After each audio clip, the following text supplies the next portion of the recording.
Hey guys! Hello. What is up on Um, this beautiful Saturday afternoon? it's actually pretty springish out here. I don't know where it is where you are, It Summer. is. It's a good day. It's pretty. Let's see. I'm realigning the vocals. If anyone is out of alignment, just let me know, okay? It's warming up for you too, Lady Justice. Awesome. Yeah, yesterday was awful, so I'm here for it. I was actually scared earlier this week. I was out for breakfast and at the window I saw like little light snowflakes falling, and I'm like, nope, nope, not cool. You go away. The husband was like, they're I they're had to gonna be carry gone. trash out during that whole thing. And like I wore capris and a little tiny thin ass hoodie, and I hated my life yesterday. Good times.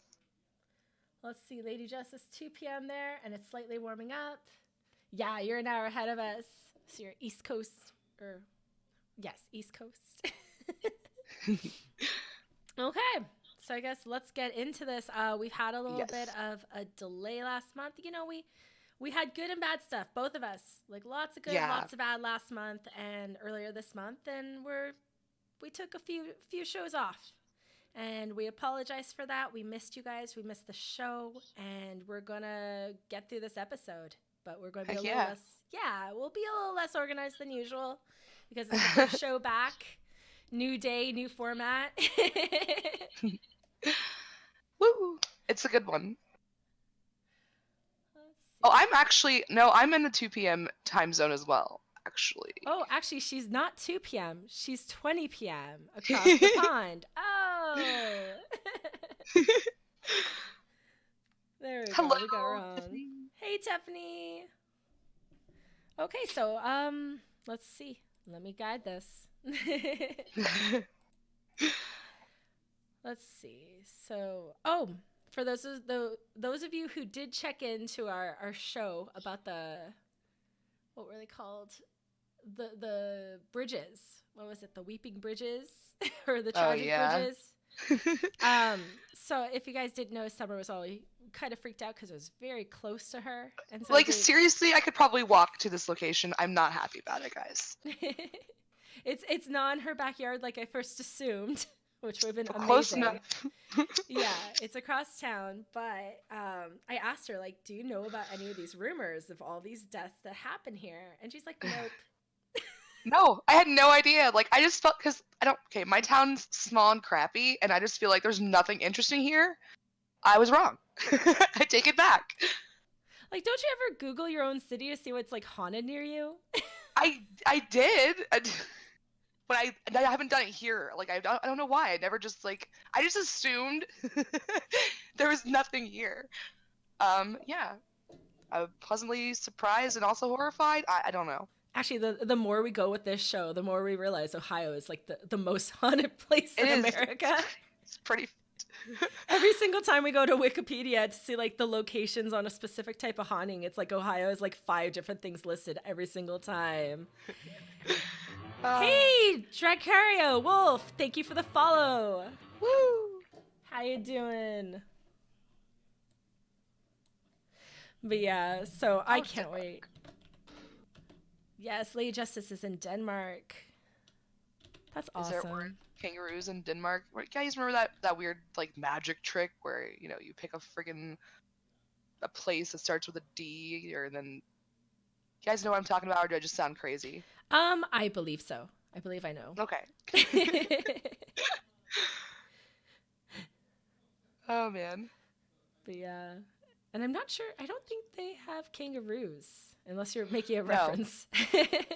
Like okay, so you're supposed to pick like a country that starts with a D or something, and then you're supposed to pick a color that starts with a certain letter, I think it is, and then an animal that starts with a certain letter, and it always winds up being an orange kangaroo in Denmark. Oh, Like no matter really? what. Oh, shoot. Yes, I did I'll not have know to look this. it up and find it sometime. Oh, and I just realized I did that shout out incorrectly for Wolf. Oopsies. Apologies for that. Australia. No, I'm never going to Australia. I'm sorry. You couldn't pay me to go there. It's the bugs. It's everything. Everything wants to kill you. All of it. No, thank you. But yeah, so I think we're good with the introductions. Hey, Meg, how you Yes. doing? Um, Lady Justice is going to Texas in June to visit your boyfriend. Awesome! Texas. Everything's bigger in Texas. And Dracario is listening to Sonic music. That's awesome. Last night on my other Twitch handle, we were doing our music night. It was big, big, big on video game music. Actually, someone went through an entire Pokemon soundtrack with all their requests. It was pretty interesting. Nice chill stuff. Yeah. They have a lot of good. A lot of good stuff. Okay, so today we are going to be talking about Robert Durst. Not And Limp Bizkit dude. Different yeah, dude. that's Fred Durst. Fred Durst, yes. Robert Durst is the creepy old dude that looks like he definitely killed somebody. So Okay, well, I know pretty much nothing other than what I just glanced at prior. This is Summer's favorite topic, and one that we actually had a few people in our community request specifically because they're intrigued by it as well. If you're into true crime, this is probably one you know already. So, Summer, you want to give a summary on how you came to this topic? So I love true crime. And this case is insane to me because this guy is, famous, he's wealthy, he's all this and that, and he's gotten away with murder like at least twice. Possibly he's on trial right now, so it could be a third time, we don't know. Um, Oh, but he's crap. definitely like gotten away with it twice. And he first murdered his wife. His wife went missing. Sorry, she's not dead, but she's missing. Then after that, he killed a neighbor. So I think it's 3 times. Holy crap. No, yeah. So he killed a neighbor and then impersonated that neighbor. Like I'll have to find What? some things. Well, He we have literally all the links, and we will be going through the articles. But yeah. he dressed up. I think he was either impersonating the neighbor or he dressed up as a woman, and pretended to be a chick for a while. I don't know, there's a lot here. And then he killed his best friend. I think that's what he's on trial for right now is the murder of his best friend, who was a mob daughter. Like she was a daughter to a mob boss, and she helped him the first time when his wife went missing. She helped him cover up some stuff, and when she was about to talk to the police, she ended up dead. That's So there's like insane. the basic rundown. There's a little more to it, but we'll get into that. Okay, well, I guess let's get into it. Let's start playing these articles. Um, let's see. Here's the first one. There you go.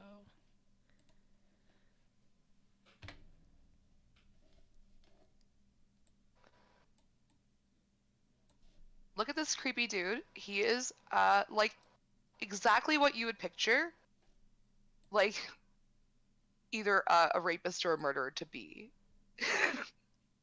Just saying. He looks like a character in the game Guess Who. Ah, oh god, he does. There's that picture. I'm dying.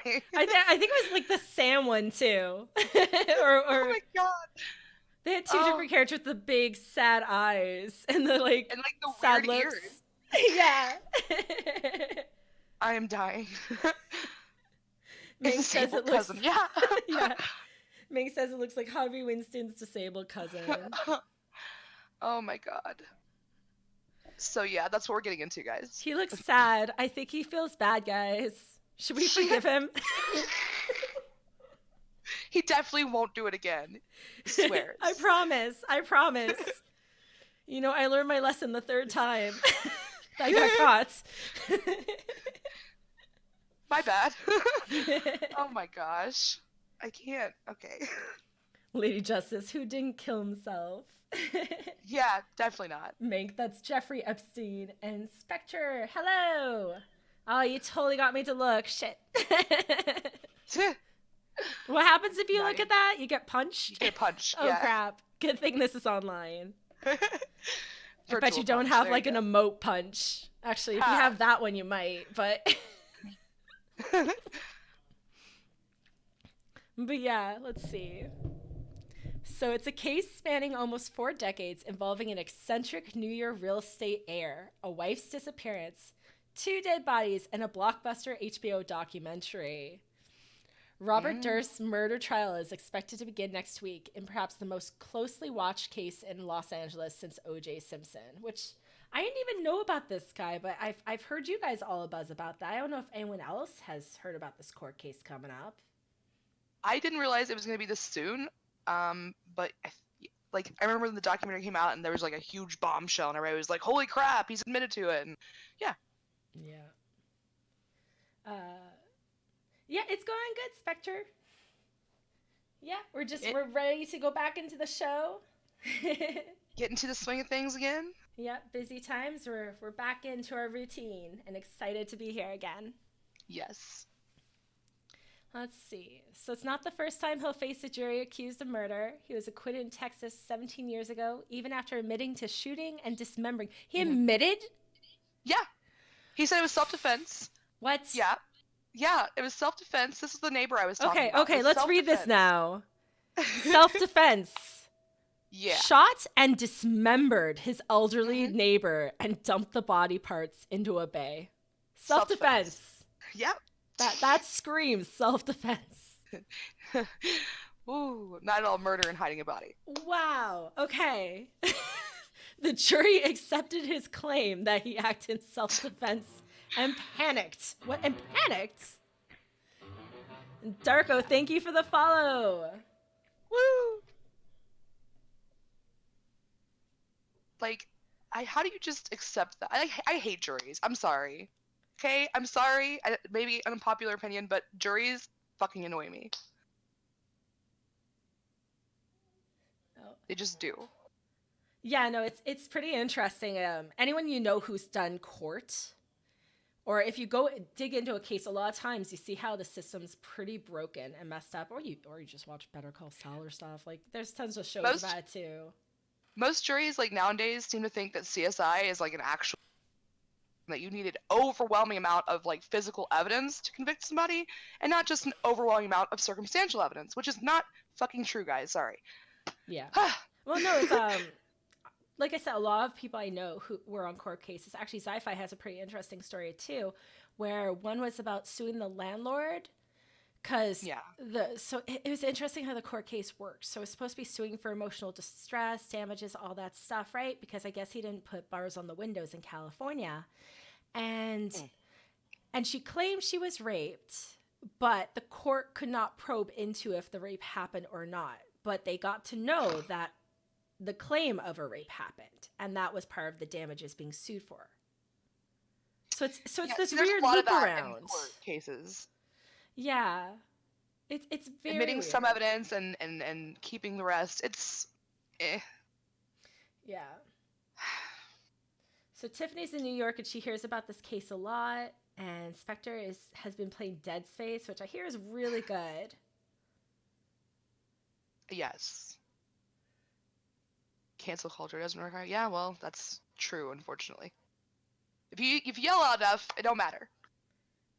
Yeah. No, if you've worked like any minimum wage job, you'll see that too. It's if someone throws a fit, you just give them what they want. They don't even need to throw the fit. Like generally, I worked at a movie theater and this chick, she dropped her own soda, and she spilt it on her shoes. So she walks up to the counter and starts yelling at the employees and puts the shoe on the counter. She's like, "My shoes are ruined. I demand a refund." My God. She didn't even need to do that big of a production, but like. Jesus.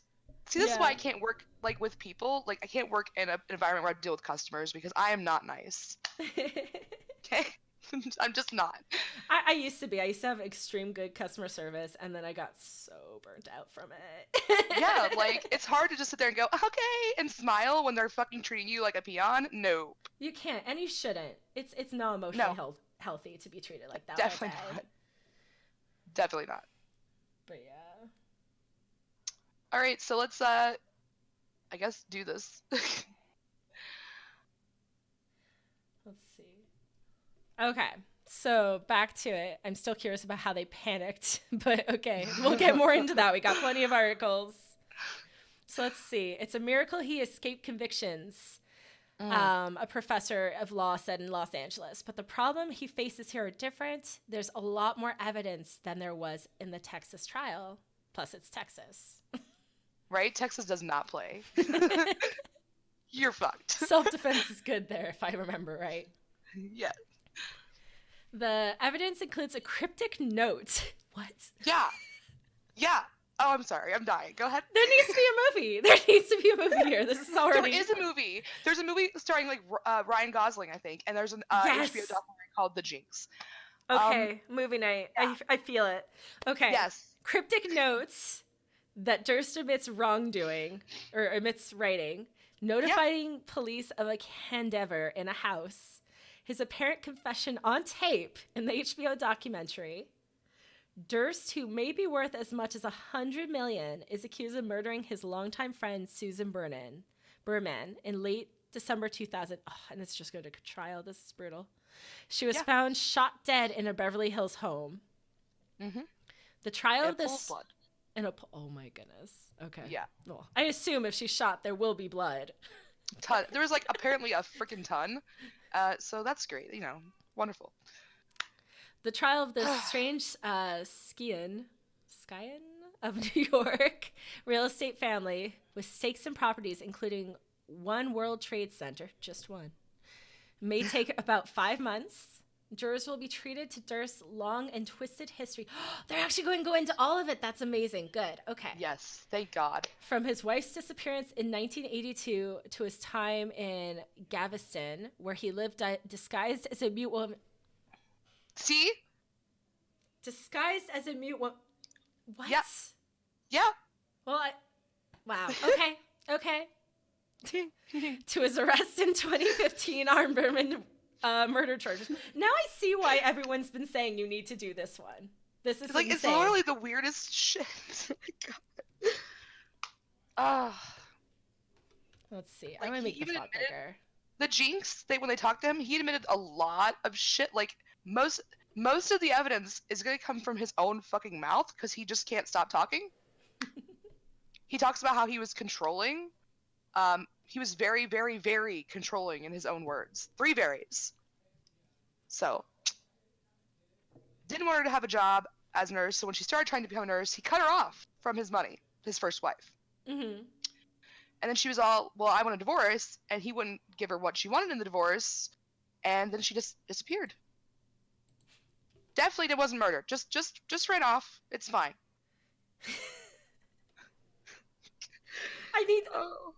Wow. I can't wait to dig more into this. Like, this is. I'm crying laughing inside right now already. Yeah. And I don't even know the fine details. Oh this my is God. This is gonna be the Santa flamethrower. Yes. This is for you guys who weren't here for the Christmas special. One of our favorite references is a man who attacked his family at a gathering. He arrived in a Santa Claus outfit, gift wrapped a flamethrower. Gift wrapped it, bro. Gift wrapped it. He gift wrapped it. I don't know how well, but it was done. And he wheeled it in on a pulley. And he just straight up did that. I'm sorry, that's insane. Like, I think this story is gonna beat that one. It's like our go-to insanity. Pretending to be a deaf mute woman or a mute woman. Okay. I wonder. Go ahead. No, go ahead. No, you go. You go.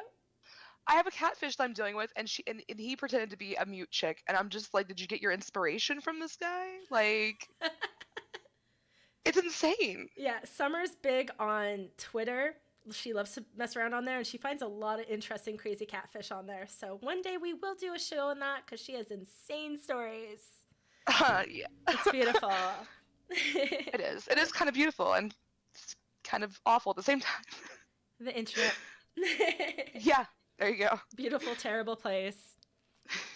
Okay, so the prosecution's theory is that Durst killed his wife, Kathy, at their South Salem cottage in January 82.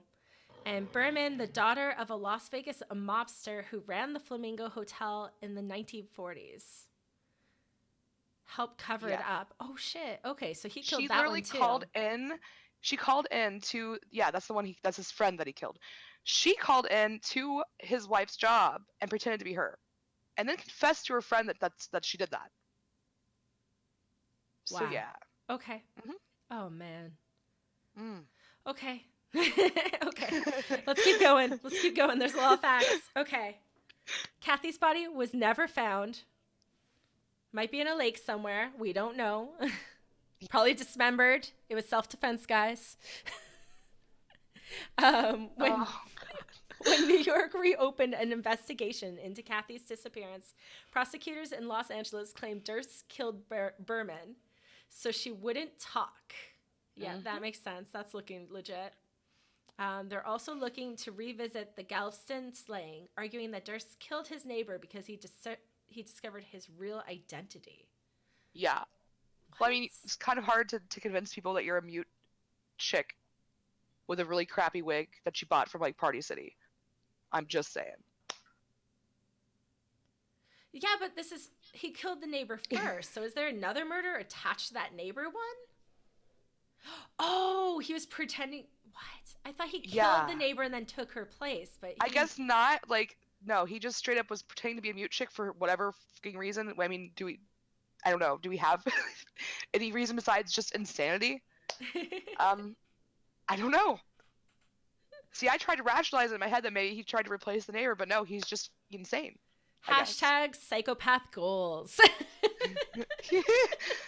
Ooh, Lee Justice, totally no ill intent there. Totally right. Okay. God. The case was featured in the Emmy Award winning 2015 HBO documentary, The Jinx, The Life and Death of Robert Durst.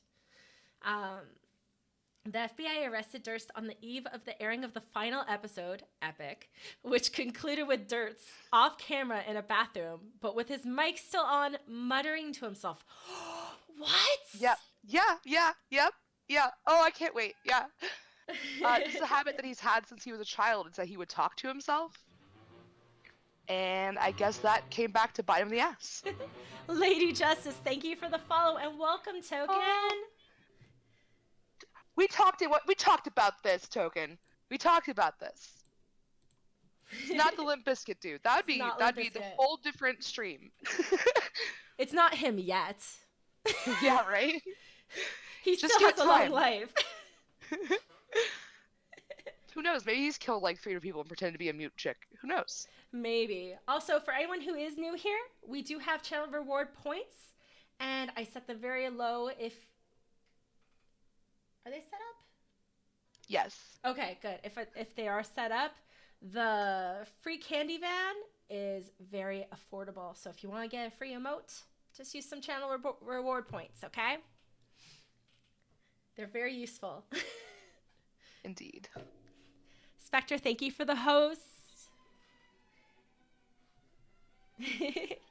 Okay, so he muttered to himself. He knew that he had this problem, and he decided to still go out and kill people.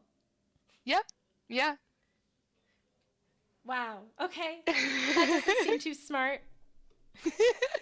That's probably how the neighbor found out he wasn't actually a deaf mute too. He probably sat there like pretending he couldn't talk and then started muttering.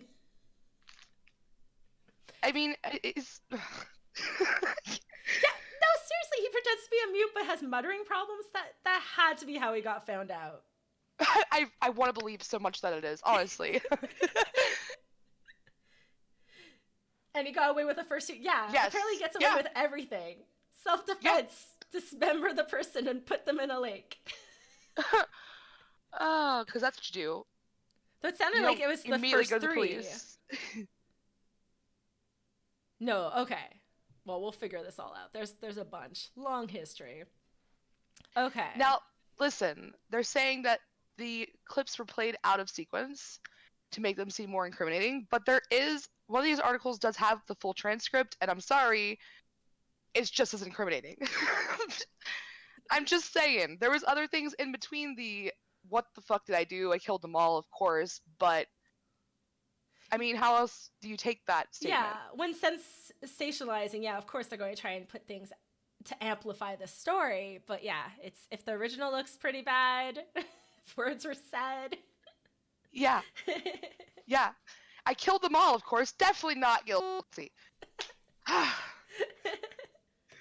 Dargo says they asked him, "Are you a mute?" And he said yes. Yes.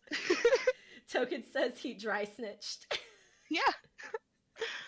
Okay, While so he was taking a shit in the bathroom, so that's cool. oh my goodness. Okay. Okay.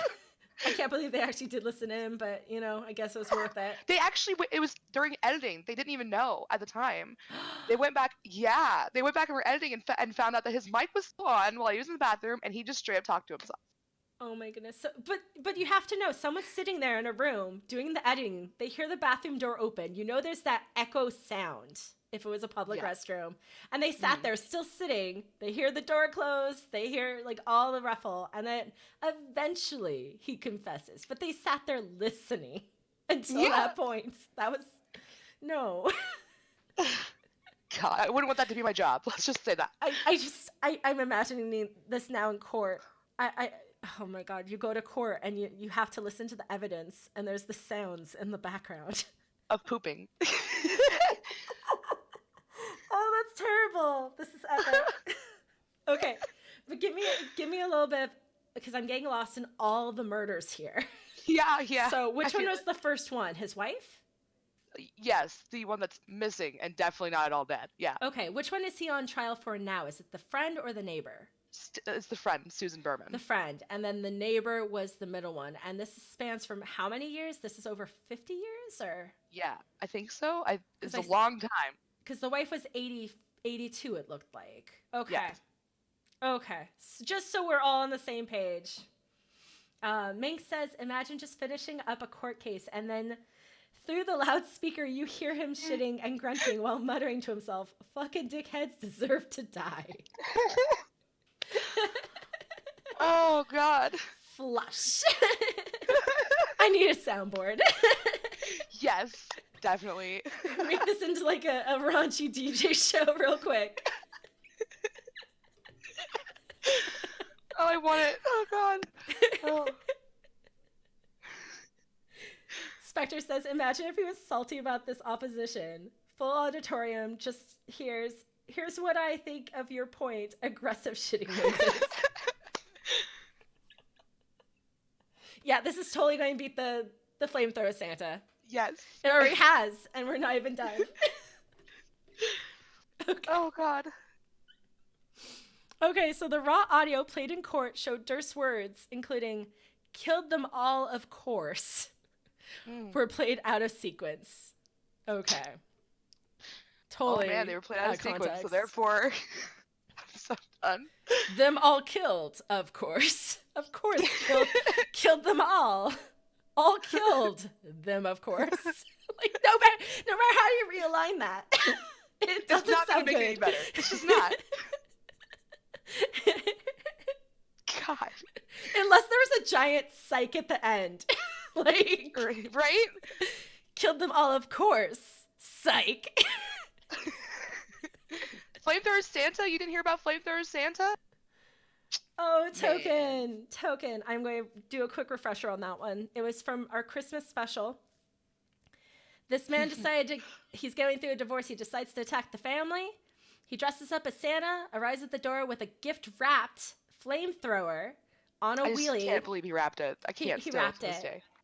Probably put all the bows on there. But yeah, so he unwraps the flamethrower and attacks the family. And we're just like, wow. Yeah. So that is the flamethrower Santa. Santa. But also, that needs to be a movie. I'm just saying. Yeah. Lifetime, get on that shit. Yeah. If this happened back in the day, the 70s would have made a Grindhouse film on this for sure. Yeah. That is GTA shit. Yes. Okay, so back to the story. I need more info. Yes, right? Okay. The wild card at the trial. The one wild card, okay. At the trial could be who the defense will try to finger as Berman's killer. Strategically, Durst's lawyers will want to come up with an alternative scenario to create reasonable doubt about his guilt, she said. Ah, yeah, okay, I could see that. Now, the thing about that is, Susan Berman may have been a mob boss's daughter, but at this time, she was broke and living in a shitty-ass rundown house. There was nothing. There was nothing to gain, except by somebody who wanted to shut her up, somebody who gave her payments to keep her quiet in the same months that she died. Jeez. Yep. I'm just saying. Just gonna put that out there. Well, I know with like Stephen Avery, that's like this making a murder and stuff. That's kind of the strategy they go with too, is trying to say like, hey, this person might be more likely the killer than this guy, and it's interesting how court works in that way. It's a Yeah, very terrifying system the more you look into it. for sure. Yeah. You know, let's see. Durst himself is a very odd guy, but he's got a terrific team of lawyers. Part of why the lawyer system's all messed up as well. But yeah, before we move to the next article, just this is the guy. He looks sad, guys. We should let him free. Look how sad he looks. This is probably how he got out of all those previous murders. He just looked at the jury with these eyes. Look at me. I couldn't possibly have done anything wrong. I'm so sad. He practiced that expression like how many times in the mirror before trial? Right. Right? A little more pouty, put some eye drops in. Yeah, currently he's on trial right now, Token. But he got away with the first two things he's done, so. Yep. Or the first and second, third? I don't know. He's on trial for a thing he did between the first two, or for whatever. Okay? The dude did some stuff and got away with it. Okay, funny note. This name is similar to my maiden name, actually. So I'm like cracking up right here over that. So that's amusing. Yeah. I won't give the exact name, and it's not my current name, so I don't think I could get doxxed very easily. So I'm not going to say any more though. Yeah. You heard nothing. Not like that time with the bridge. Now Summerlow's right near that haunted bridge. I was like, oh no. Totally doxing the summer. But yeah. Look how smug he looks like there. He's just like, Yeah, that doesn't even look like, oh my god, that does not look like the guy in the jury or in the trial. No. He's playing the sympathy card kind of like Weinstein did with the walker and the whole, oh my heart. Now he's got a neck brace on. I seen a picture of him with a neck brace on, and I'm all like, shut the fuck up. See, it's so weird because that picture you saw in the court, that's the type that you would see in someone's mugshot. They're like, oh man, I messed up. I'm so scared for my life. This one, he's like so indifferent because it's not being used in court, I guess. And this is kind of the expression you see more in the court. Yeah. Like this, like detached, like trying to keep it together type look, blank stare. I think this was from when he murdered the neighbor. That was that mugshot, I believe. I could see an old lady in this one. Yeah. Yeah. Yeah. Good Lord. I'm like kind of half tempted to make that right now. Right? I can't wait to see the results of this, guys. I'm here for it. Okay. I'm going to read the story. We'll talk, and I might do a little bit of artwork here. Actually, no, here. There we go. Let's make him an old lady. He needs a shawl. Yes. I think he had black hair, some like black. I think it was like straight hair. Yeah, I'm here for it. There we go. It's going to be a crappy because I'm not going to put all the effort. No, I mean, I feel it. Like. And then we'll have like old lady glasses. This is going to be amazing. There we go. I can see it. Can you see it visioning? There we go. Oh, yeah. Yeah, it's coming together. It's all coming together. And some chin whiskers. Chin whiskers. I see it. Dying. I see it. Little lipstick. Oh my god. This is fantastic. Oh my god. There we go. Oh my god.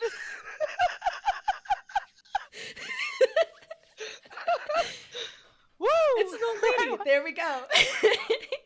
And now we see. He totally got away with it. I know. I see it. I see it. I Just totally see it. Don't talk. He didn't even have to fix his voice. Oh my god. That could be your grandma right there. Oh god, I'm dying. Yeah, we'll even add like there we go. Beautiful. Definitely. Sorry guys, just fucking around here. It's good. It's great. There we go. I love it. It's a cookie. Ah!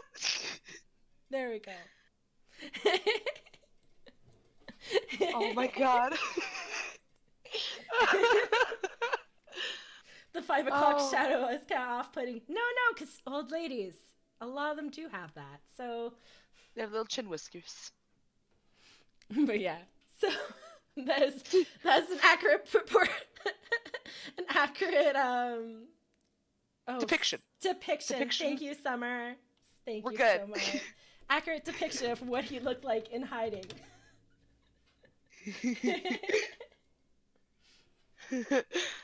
Okay, so let's see. Seymour Durst. Seymour Durst. Oh, that must be his dad, right? Yes, Okay. that's where he inherited all this wealth and bullshit from. Yes. So he's one of the wealthiest Americans in September 82, according to Forbes 400 list, described as a driving force. So huge, huge rich family. There we go. Yes. Is that him? Let's see. Yep, his wife, Kathy. Yep. 9 years when she disappeared. Yep.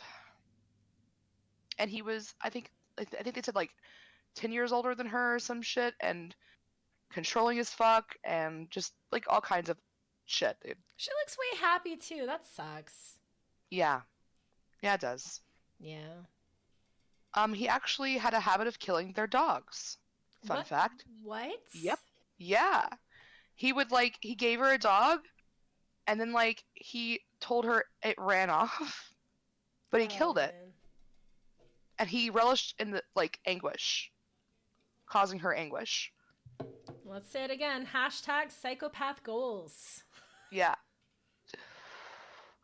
Very big Manson vibes here in Yeah. this picture. Darko said, he kind of looks like he would hunt humans for fun. He does. I fucking feel it. He looks He like he actually, I think, would kill a was hunting. neighbor and pretend to be a mute old lady later in life. Woo. Mm. My God. Let's see. Okay, so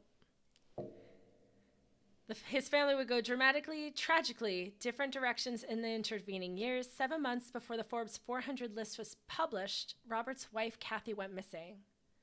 Oh, so that was before the publish. Okay. Yes.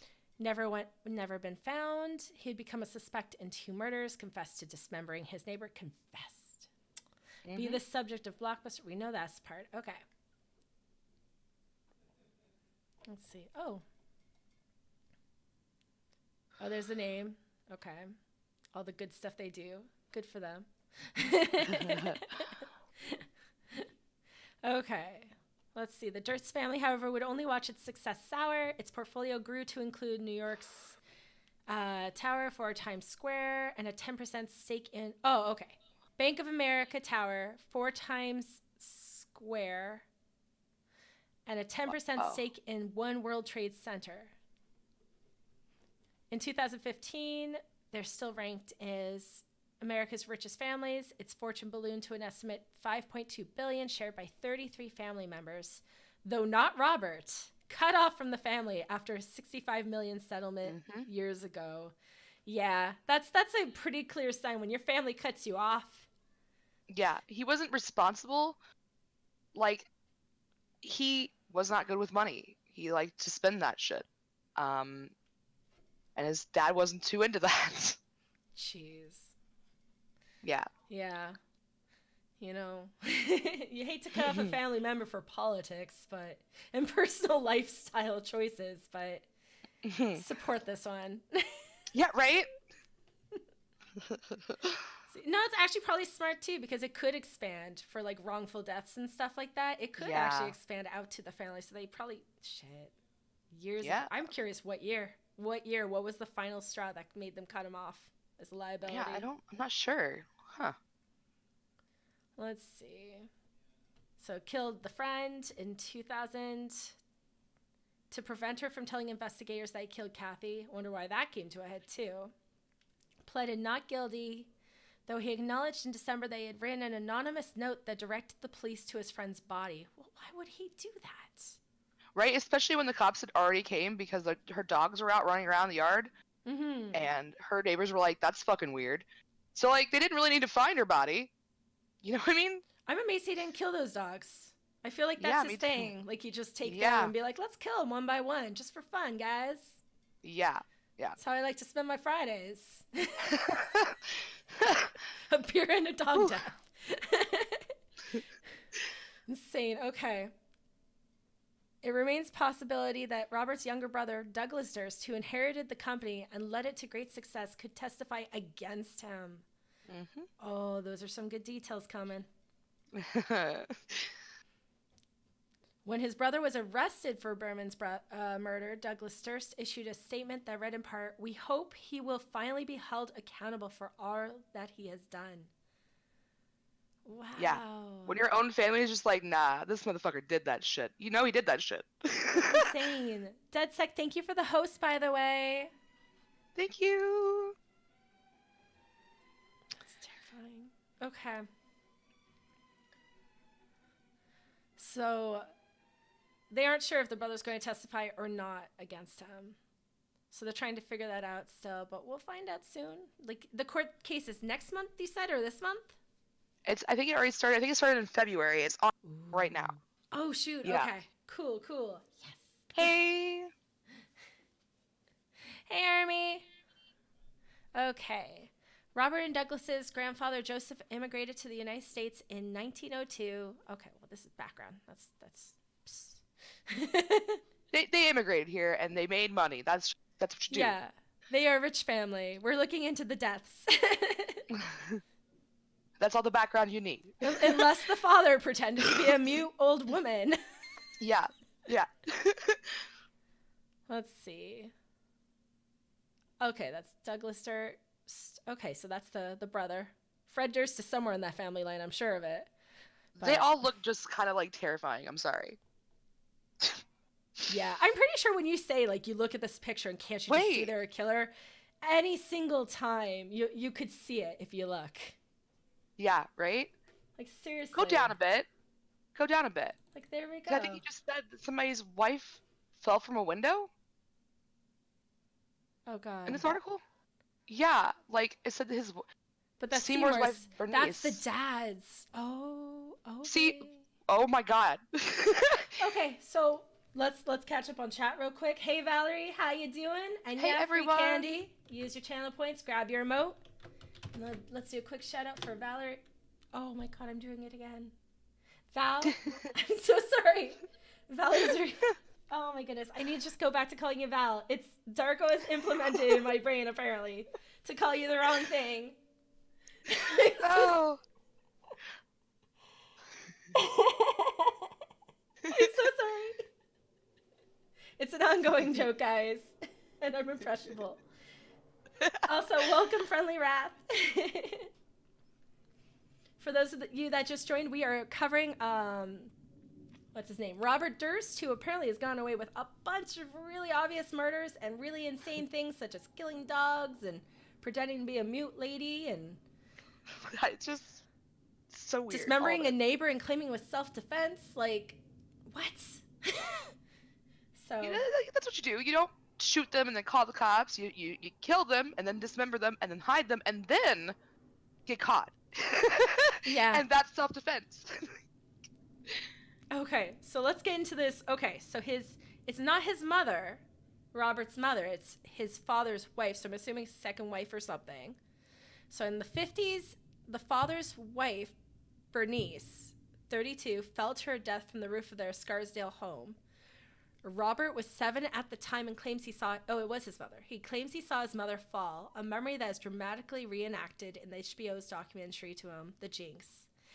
His brother Douglas said of the story, it isn't true. What, did he kill her actually? Is that what's true? I know, He right? shoved her off the He fucking didn't thing? see her. Well, he did see her, but he wasn't on the ground. He was right behind her. No, he was 7, and honestly, that type of traumatic experience might explain why he might be a little mess in the head. Doesn't excuse Could it. be. Never excuses No. it. Could be No. the moment, though, that started. Yeah, possibly. But yeah, I'm curious if it's not true, what did happen. So Right. we might have to go back to that one. It's one of what seems like a life of disagreements between the two brothers. Both entered the family business, But Robert's interest in real estate was fleeting at best because he was so passionate about murder. Yeah. He told documentarian Andrew, not going to say that name, who would eventually make the jinx, that his father once tried to guilt him into joining the business while visiting his mother's grave. Oh, that's fucked up. Yeah. I mean, they're all pretty fucked in the head. Yeah, right? You generally, you'll go down a line like this, and it happens like that. But please let me, when I come here, know that the business is being taken care of by you. Mm-hmm. That's terrifying. How would you want, though? I mean, really? Yeah, he would drive that business to the ground. Just because he's the first son doesn't mean you want him to run it. Yeah, he's not very responsible. Yeah. Give it to the middle child, the one who has something to prove. There you work go. for yes. it. It's true. Well, that's cute. Him and his wife in the 70s lived in Vermont and ran a health food store. That's kind of cute. Yeah. Doesn't seem right, but... He actually put her missing poster up in his store, so... Well, isn't that so sweet? He's all concerned. Mm-hmm. Yeah. I can only imagine that story. If he likes pity points and stuff, he would be sitting in their store like, my wife's so missing. That'll be $50, please. Do you want to upgrade to this really special protein powder? Health food stores. Dude, the guilt. He probably made bank if he used it. Yes. But let's see. I was in Vermont. We were all hippies, and I would wear what I wanted to wear, Durst said. Working in the family business in New York City, there was a whole bunch of lawyers and other executives dressing in uniform that you dress in. It just wouldn't work for me not doing that, even though I am me. See, that's the other thing. So if anyone knows about like psychology and psychopaths, sociopaths, things along those lines, is the more progressive hippie type community are very easy to manipulate, especially with drug use, where like business, we all know it kind of, those type of personalities thrive better. And so pretty much you hang out with like people who are more susceptible, you hang out with the wolves, and if you are a wolf, do you want to hang out with your colleagues or you want to run a flock, like... Yeah. So I could see this. Like, I doubt he's a hippie, killing those dogs. But definitely wanted to hang with them for a reason. Yeah. But yeah, let's see. He eventually returned to New York from Vermont. He kept a sharp-pointed plumber's wrench on his desk. What? Okay. Because that's what you do. Sharp-pointed wrench. Okay. I didn't even know that was a thing, but yeah. Yeah. Okay. Who in turn, so according to his brother Douglas, who in turn kept a piece of pipe. Okay. Plumber stuff. Cool. This is the game clue right here. The only time he's spoken at length publicly about Robert, Douglas accused his brother of honing hundreds of thousands of dollars from the Durst Fund organization while working in its rent arrears department. From the family, it was just a bizarre thing to do because they would have given him the money. Okay, to add a detail to this, he also signed up for food stamps and used them once, so that's a thing. Just to see if he could, right? Like. Yeah. Like, I really feel like I don't know, dude. He's weird. So let's see. Yeah, there we go. He was receiving 2 annual payments from 2 family trusts, which gave him 1/13 stake in the family's real estate holdings. Seymour and his siblings set up identical trusts for their children, 13 all together in 1972, when Robert was 19. Okay, so let's see. Oh, there we go. Here's a fun detail right here. This paragraph is wonderful, isn't it? Yeah. The final straw, Douglas has said, this is the final straw. Oh my God. Was when Robert urinated in his uncle's office wastebasket. Oh my God. What the fuck? After power officially passed to Douglas in 1994, Robert stopped showing up for work, and when their father died 6 months later, Robert did not attend the funeral. Oh, jeez. Teddy motherfucker. I don't know if the power was passed because that move was a power move. Oh, God. Jesus, was he drunk? That's the thing. It's like, what was the state of mind? Because I know people who are alcoholics, they do stuff like that. I have But no then idea. again, I there's think he's also the just dick move, batshit. like you poop on a car or something. Like, that shit Oh. definitely. Let's see. The body parts. Okay, Susan Berman was murdered in her Los Angeles home in December 2000. A few days later, Beverly Hills police received a handwritten note, which Durst now admits sending, that included the word Kendever and Berman's address on it. Oh, that's not suspicious at all. Okay. Durst had fled to Texas in order to avoid questions about Kathy's death from the police. That's not suspicious either. No. No. The New York case has been reopened and appeared to be focused on him, but by October the next year, he was arrested and charged with murder after body parts belonging to his elderly neighbor, Morris Black, were found in the Bay. He was released on a $300,000 bail, but quickly skipped town, only to be arrested outside of a supermarket in Pennsylvania after trying to shoplift a sandwich. What? This dude is literally just insane. That or he's the cheapest tightwad in the entire world. I'm not sure. Maybe both. I think he's like an adrenaline junkie. Does he even Maybe that's feel what it anything is. at this point, though? You steal a sandwich after you murder your neighbor. Like, I have no idea. just There's trying something to feel wrong. something. Yeah. God. So he skipped town, Pennsylvania, shoplift a sandwich. Okay. I hope it was worth it. I hope he got to eat the sandwich. Yeah. I hope it was a good sandwich. I hope it's in the mugshot. He's sitting there eating the sandwich, all happy. And then, like, in court, he's going to be all sad, of course. But eventually at trial in 2003, Durst admitted to dismembering Black. His lawyers argued that it was all a mistake and that he dismembered and tried to hide the body because he feared no one would believe he was innocent. My freaking God, I hate this. That's what they all say. Right? Every fucking one of them. All of them. Oh my God. Like, no, seriously, like, okay, let's think of it in context too. When you say stuff like that, of like they hide the evidence because they're scared they'll be caught, right? It's like, okay, so you accidentally kill someone and you're an innocent person. You probably throw up, you have a breakdown, all that stuff. But if you're guilty, you cut up the body and hide it. Like, I'm sorry, innocent people do not cut up the body and hide it unless they're already messed up and should be in jail in the first place. Like, yes. Like, there's way more. Okay, so he's acquitted on murder in Texas, serving only 5 years for jumping bail and evidence tampering. Well, at least he served some time. Oh my God. Okay. Roughly during the same time period, Durst's family appeared to be taking steps against him. Okay. He married Deborah Cheriton in a private ceremony in 2000, just weeks before his friend Berman's murder. $10 they're like doing it or something, and then breakup happens, and then she goes missing and gets married. Weird lineup on that too, right? Yeah, it's all weird. Virtue, hey, how you doing? Oh my God, hey! What time is it? Yeah, right? Thank you for the host. Since Summer got a new job, we have decided to move it to a daytime weekend time slot. So now all you Brits can come hang out with us. Yay! Aww. Virtue is actually a friend of ours for quite a few years. And I think he was the first person we knew who got on Twitter or on Twitch. And we would check out occasionally, but we weren't like regular Twitch users.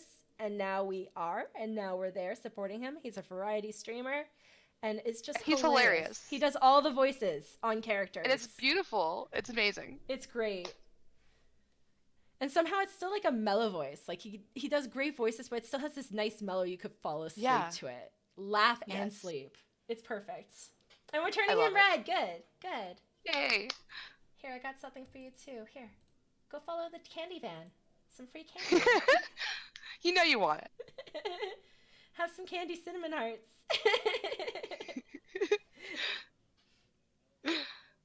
And then Friendly Wrath, I'm trying to remember when I followed you guys. Is one of you related to Raita? I don't believe so. I'm not I No, think I you don't. organically found us, actually. Maybe? Or Twitter. I know Summer Kitty is big on Twitter. And sometimes people shout her out and say, like, follow this stream. And it actually got us to 100 followers last month, which, yay, thank It's you. insane. Happy birthday to Flynn, Happy your birthday! son. Aww. He's a cutie. We're good. We're here. We're Yeah.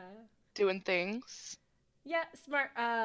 February and beginning of March were good and bad things, but we are here. We're back on schedule and excited to be here with you guys. Yes. I mean, this is awesome. Awesome, Well, thank Felly. We're glad you. to have you here. Yes, definitely he can be an honorary kitty. Not just for the birthday. You're all Forever. honorary kittens for us. Aw, Slizzy, thank you for the sub. Thank you. How you doing, man? Let's give a little shout out to Slizzy Slay too. He is actually the streamer that brought me to Twitch full on. I started playing games with him on Friday the 13th, and whoa, Virtue, thank you for the sub. Thank you. Everyone just wants to see the aliens dance. Right? It's so true. It's adorable. Look at it. Yeah, we switched the times.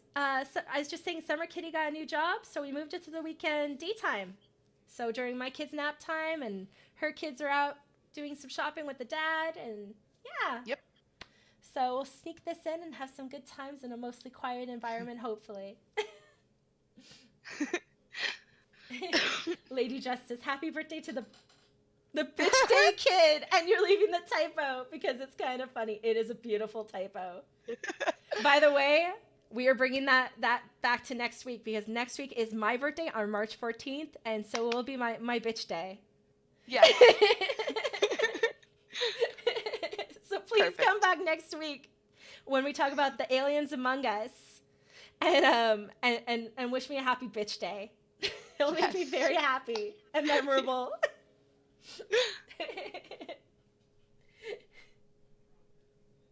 No, it's Virtue's son's birthday, Flynn. Happy birthday. Wait, he just turned 1. Happy first birthday Super to Flynn. Cute. Oh, so sweet. And if I remember right, you met your wife on Twitch, Virtue, right? They do well together. They do. They play off each other really well. Really it's sweet amazing. Pictures, and she games. It's adorable. Come on his stream. It's really sweet. Their tweets are like the most wholesome thing on my entire Twitter. So there you go. Okay. Back to the story. Indeed. Let's see. Okay, so just back to the timeline again. So like he kills his wife in like with the 80s. This chick, Berman, helped him with the murder cover up, and then years later, Berman gets murdered a few weeks before he marries a new chick. I'm just saying, man. Yep. You see weird connections there? I see weird connections there. He doesn't break up. He doesn't do breakups. No, he does not handle it very well. Richard says he knew her before, but they reconnected through Twitch. That's beautiful, man. Twitch bringing people together. Yeah. Okay, so...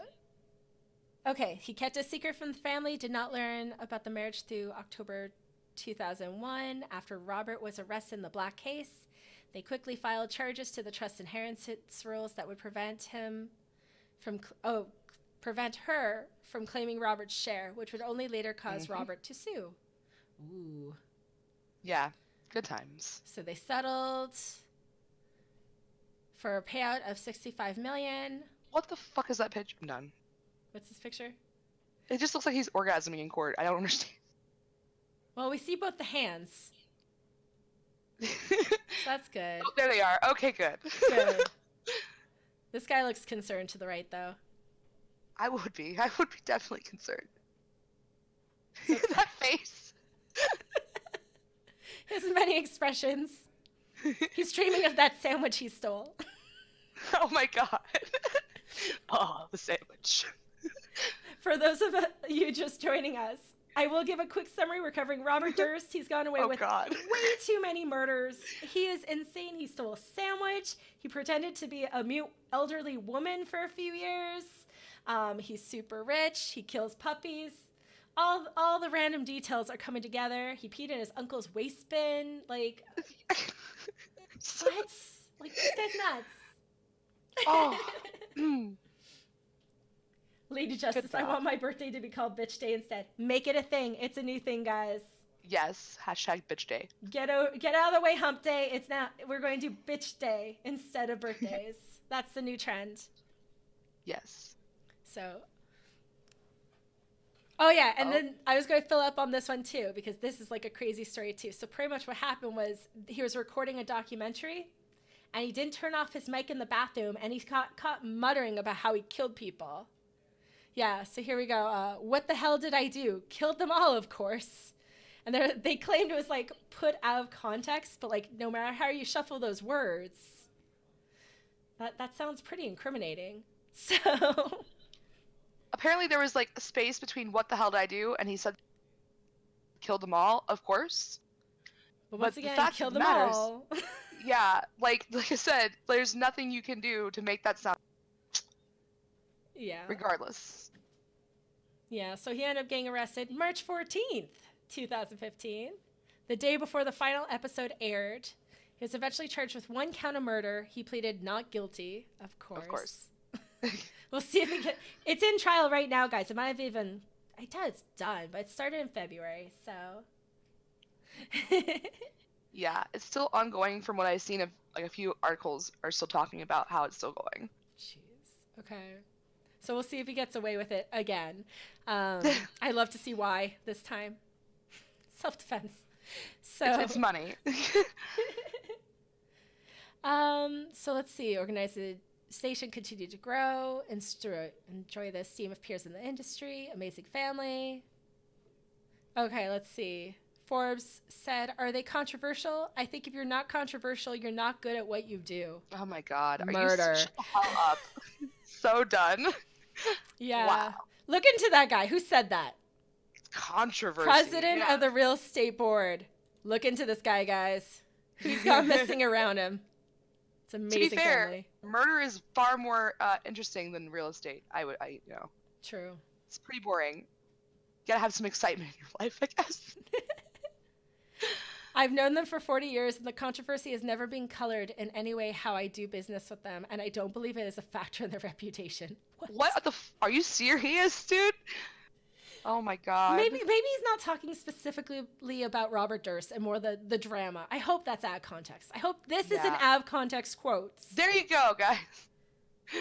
Yeah, Illuminati. There we go. Yes. I know there's an Illuminati pyramid in these. There we go. Here, I found it. Illuminati. Nice. Let's see. Oh, see, they want to distance themselves from him immediately. They're just like, nah, he's not even been with this family for like 30 years. So there you go. There's that. Yep. All their finances are tied up together. They don't want to see those stocks drop. Put out a nice little blurb on how awesome they are. Oh my God. Yeah. So more business stuff. Yeah. Okay. Let's get to the next article. Let's see what other dirt we can pull out. Oh, there's plenty. And then it never here's gets better. Another photogenic moment. Nice. I found Voldemort. Oh my God. Why do you always look like the most terrifying person? Like, just straight up avoid that dude. I definitely would never, if I saw him on the street, I'd cross the street. That's just fact. God. Yeah, I probably would too. Old man or not. And that Right? is totally Voldemort, right? Virtute, I'm stoked about having a founder badge. Congratulations. And I need to set up some VIPs on here too. I'll try and remember this week, guys. If not, feel free to badge me next stream. Let's see. So we're going to have to start skipping little pieces because I think we got like some of the groundwork on this story. Yeah. Let's see. Oh, he would waste his day with weed, booze, and meth. Meth, man. Like, one of these things is not like the other. Like, Yeah. So let's see who weed's saw doing it, this. meth. Cold case prosecutor. He talked openly about having no motivation to succeed in life, not being an acceptable human being, of wasting away his days with weed, booze, and meth. Durst didn't blush when describing how he posed as a woman named Dorothy, buying a blouse, Oh, wig, and handbag at Walmart. oh. You bought a Walmart wig? Yeah, I didn't know they sold wigs, actually. It must have I been a didn't Halloween either. one, which is more terrifying. He bought the old lady Halloween wig, I bet. Oh, God. Oh, he couldn't grow a beard fast enough to disguise his appearance? What? What? Okay, so you can't grow a beard, so you change your gender and be an old lady. By the way, I have my own artistic interpretation of how he looked. Oh, it's beautiful. Yes, let's put this up here. But yes, and now I need to Perfect. have the designer bag too, now that I realized there was one. The designer Walmart bag, which I'm just going to assume is a plastic bag that said Walmart. Yes. There, we'll put it. Oops. Just messing around, guys. Feel free to humor me. This is what happens when you don't use layers. There we Like, go. I can't even do any of this, so it's fine. There we go. Fabulous. Designer bag. And there's That'll your grandma. be you. Right there. There's your grandma. Cookies and designer Dorothy. purse. Her name is Dorothy. Her name's Dorothy. God. We'll have like the D necklace too. Dorothy. What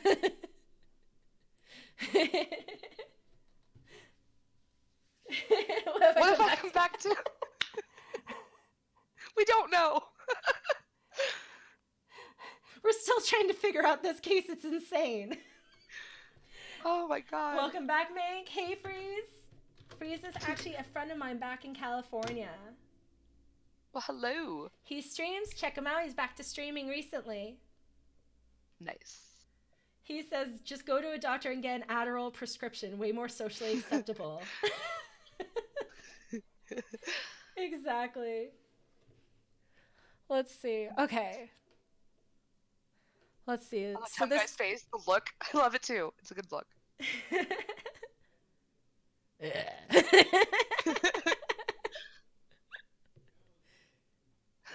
What the fuck? Yeah, so we're covering Robert Durst keeps getting away with murder, rich person. Welcome, Crossroads. Thank you for the follow. Thank you. Welcome back to Degeneracy. Yes, that's exactly right. This guy keeps getting away with murder. He steals sandwiches. He kills puppies. Wife went missing. Seems to be all his girlfriends go missing. In So a trash can. pees in his uncle's trash can. Yeah, it's been very interesting. Pretends to be a deaf mute woman because he can't grow a beard. Tragic. You missed the puppy killing. Apparently, that's what he used to do with his first wife. Is he would buy her puppies and then they would go missing all the time. And also, he steals sandwiches. Yes, apparently, he also signed up for food stamps. Just do it. Disgusting. Yeah. He was, and even better was like he was on the run. He was trying to evade questions on a missing person. I think it was the neighbor or the wife. And he decides to stop in and steal a sandwich in a different state. And that's how they found him. He can't control himself. I know. Like, imagine being on the run for like murder and just being like, I really need a sandwich right now, but I don't like pants. Why? So I want a sandwich. I'm trying to see what we haven't already covered on this one. Some of these articles will have like relive details. Some of them won't. Yeah. Okay, there we go. Durst famously told a judge how he beheaded and sawed up the body of his neighbor, Morris Black, while insisting he had not murdered him and was acquitted. It was self-defense. That was the claim he got away with.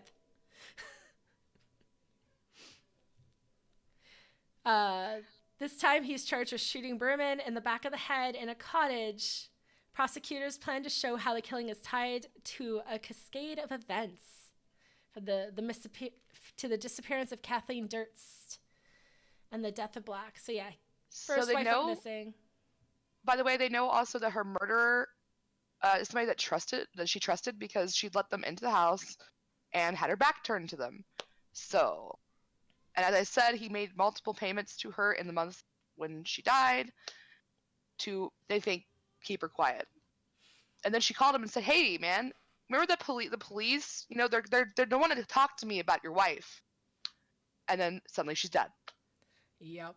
See, and here's a good example of why in your pictures, even if it's a bad smile or an awkward smile, Just fucking smile. just smile, because this guy like, come on, this picture speaks 1,000 words right here.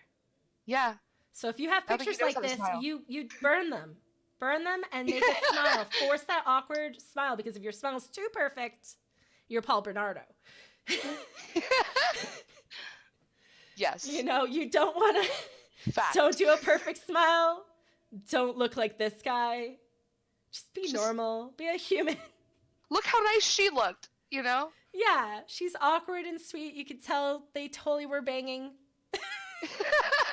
And helped with the first wife's disappearance, so I don't feel completely bad for her if that's how the cookies crumbled, you know. It's like the saying, if your current like partner, if they cheated on their previous one with you, chances are like they're going to cheat again, just like this one. If you helped your boyfriend commit murder, yeah, he's probably going to do it to you too. Right? It's a pattern. It's a warning. Muffin says, if he hadn't killed his wife, he wouldn't have needed his sandwiches. Right? It's true. That was his first mistake. It all led downhill from here. No sandwiches meant stealing. Oh, I love that in Mo Crossroads. Honey, Right? I'm home. Yeah, and he definitely looks like the creepy guy at the bar you don't talk to. Yeah. Every picture. There's no good picture of this dude. Yeah. Like, not one. All of them scream, like, avoid this dude. Yeah.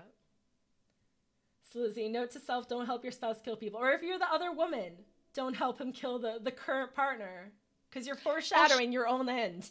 To be fair, her role was a little smaller. All she did was pretend to be his missing wife and call into her job and say she was sick. Yeah, but come on. And then the wife goes missing. Like, right? Brains, people. Use them. God. So there's no physical evidence tying Durst to Berman's death. The government's case hinges on 2 envelopes, one mailed to the police, notifying them of a candever at Berman's address before her body was discovered. Another sent by Durst to Berman before she died. Both envelopes were addressed in the same handwriting with the misspelling Beverly Hills. Yep. Oh, he added an extra E. Okay. Yep. And, like, he straight admitted to writing that letter, so... He should send out thank you notes, too. Dear Churi, thank you for acquitting me. For real. You allowed me to get away with more stuff, thank you. Yes. Appreciate it. Ever since I was an old elderly woman, I had a dream.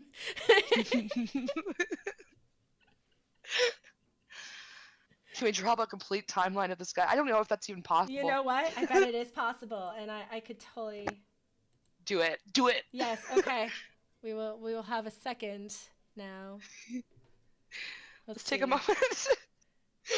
We're going to attempt this. Okay, that is a big one.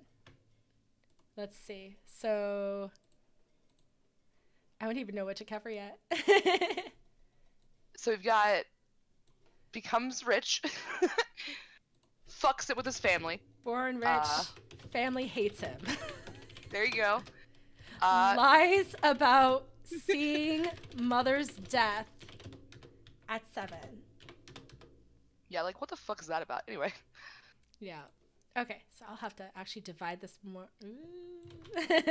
There's a big timeline.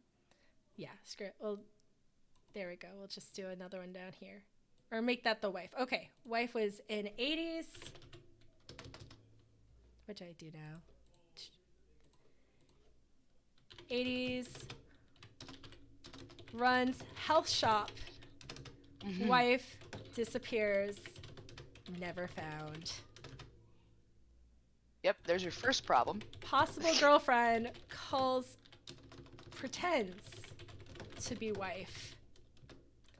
Calls out sick for her. Yeah, fuck, God. Yeah, so that's Can you always imagine? suspicious. Like, I know he's your friend, and everything, but no.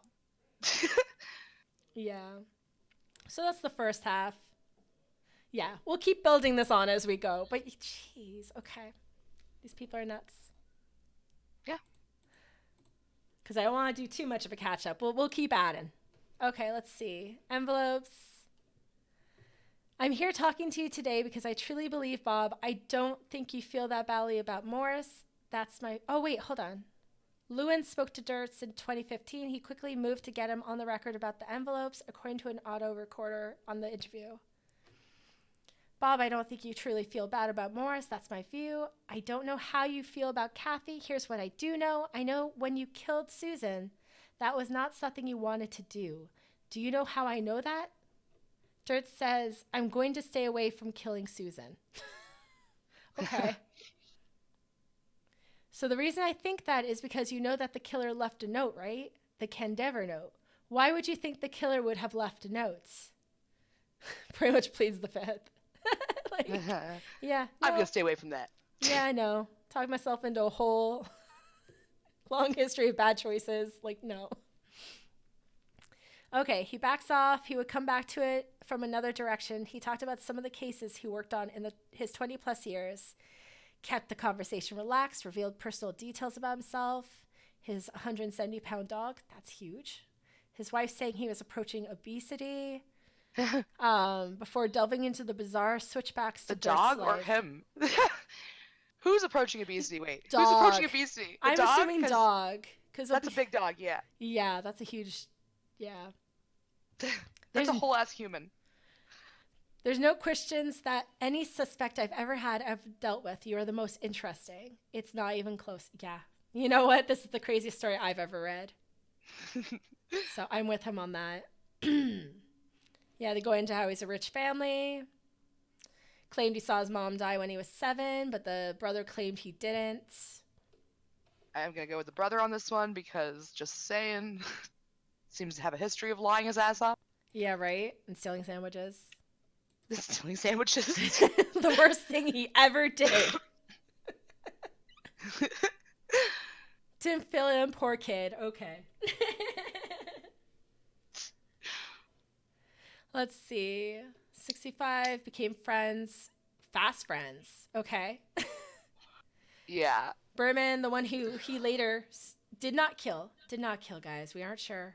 And they definitely weren't fucking. They definitely weren't fucking. They definitely weren't. Those fast friends. Daughter of the Las Vegas mob boss. Okay. Durst grew his hair. Could you imagine her on Mob Wives? Do you remember that show? Could you imagine? I would love to see that. I would love to see that. She might be, for all we know. It would probably be in this article if she was, though. Right, I wish. Okay. So Durst grew his hair long, smoked pot, rebelled against the button-up corporate world of his father. Oh my okay. And then he ends up marrying a dental hygienist, Kathy, and run a health food store, which he later put her missing posters in, apparently. Yeah. They married and returned to New York. According to him, under pressure from his father, he went back into the family business. They lived a glamorous life, partying in clubs such as Studio 54 and Xenon. God. Fucking mad. This one's half between evil and like sad. That's a fucking evil pose. He's gonna rub his hands together and. Excellent. Yes. Got Mr. Burns right here, guys. It's perfect. That hairline needs to like bulge just a little bit more, and he's Mr. Burns. My God. Look at those glasses. Those are horrendous. All right. Moving on. They'll come back in style. It always does. God. Please no. He just needs a yarmulke. Good Lord. This dude. This dude's killing me. And he never looks nice. There's never a point ever where he looks approachable. Yeah, actually, no. Do we have any? No, all of What? them are like he's either evil, sad, or like Yeah. void of all emotion. Yeah. Yeah. Like there's a point where there's a picture of him and his first wife, and he's kind of smiling, but the dead eyes are just still there. You can't get rid of He's rocking the polo shirt. That's something. that. He'd rather have long hair and be smoking weed, though, guys. And meth. Yes. Oh, yeah. Meth. Yeah, meth. Can't forget that. I still have his, alcohol, pot, and then meth. And I'm just like, wow, okay. Meth. We're on it. But yeah. So Kathy's mother thought Robert was an oddball and didn't care for him. Durst said he couldn't bear to talk to her about canning or New England lifestyle or articles. Yeah, that seems like a hippie. Hippie who hates the big, like, corporate world. Of canning Like, and Doofoo about canning. I'm so done.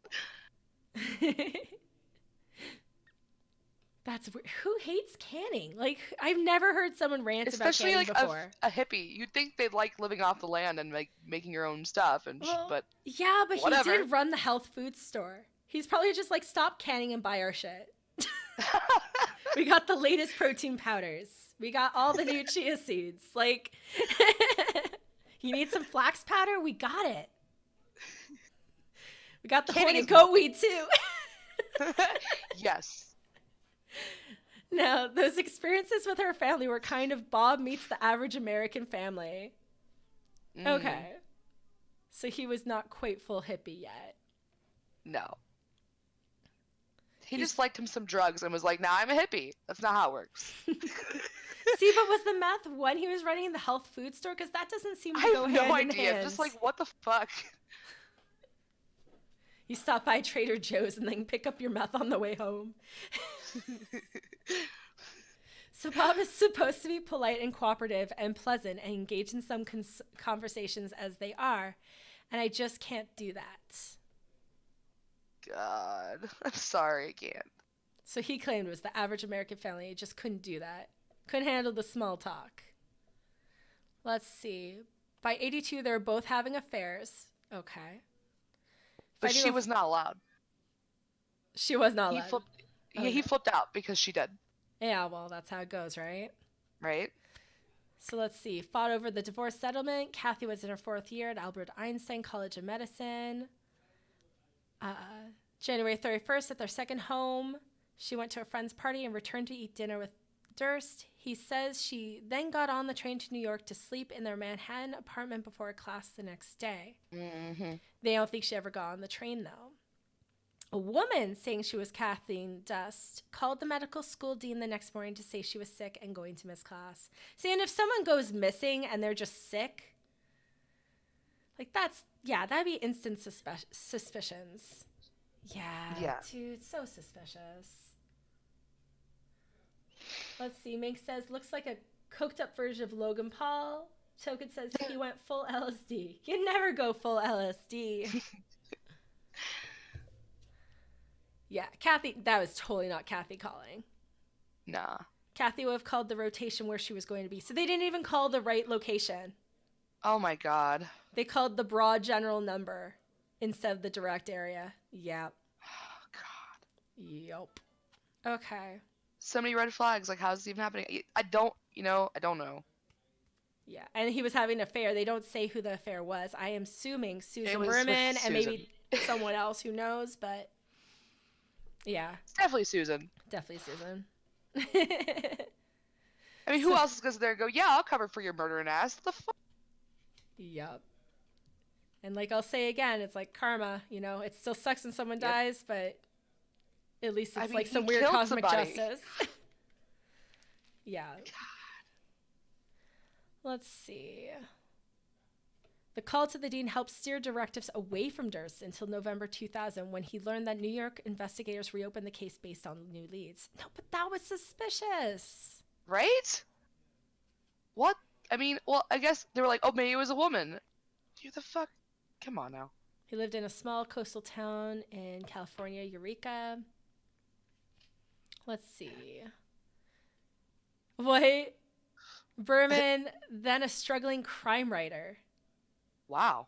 Huh. Well, now I have to read some shit. Okay, yeah, you do. Maybe that's why she dated him. She was just intrigued. She's like, She was huh. secretly working on a book. Yeah, yeah. She was gathering evidence, and then that was going to be her tell-all, and she just didn't get out in time. She was undercover all these years. Okay, that's going to be my new take on this. Screw cosmic justice. Yeah, investigative reporter. I love it. Cute little house. Let's see. Yeah, it is actually a cute little house. They describe it in an article as like a rundown piece of crap. So I mean, For California, this is like amazing. right? Lizzie says, "What the fuck? So many red flags. How is this even happening?" Right? Yeah, there's way too many. Definitely. All of the red flags, and nobody was like, this is weird. You could seriously write a book on this guy and say why the justice system is fucked. Shortly thereafter, on Christmas Eve, Berman was found laying face down in her bare-bones cottage, shot execution style. There was no sign of a break-in or robbery. On December 27th. So Christmas.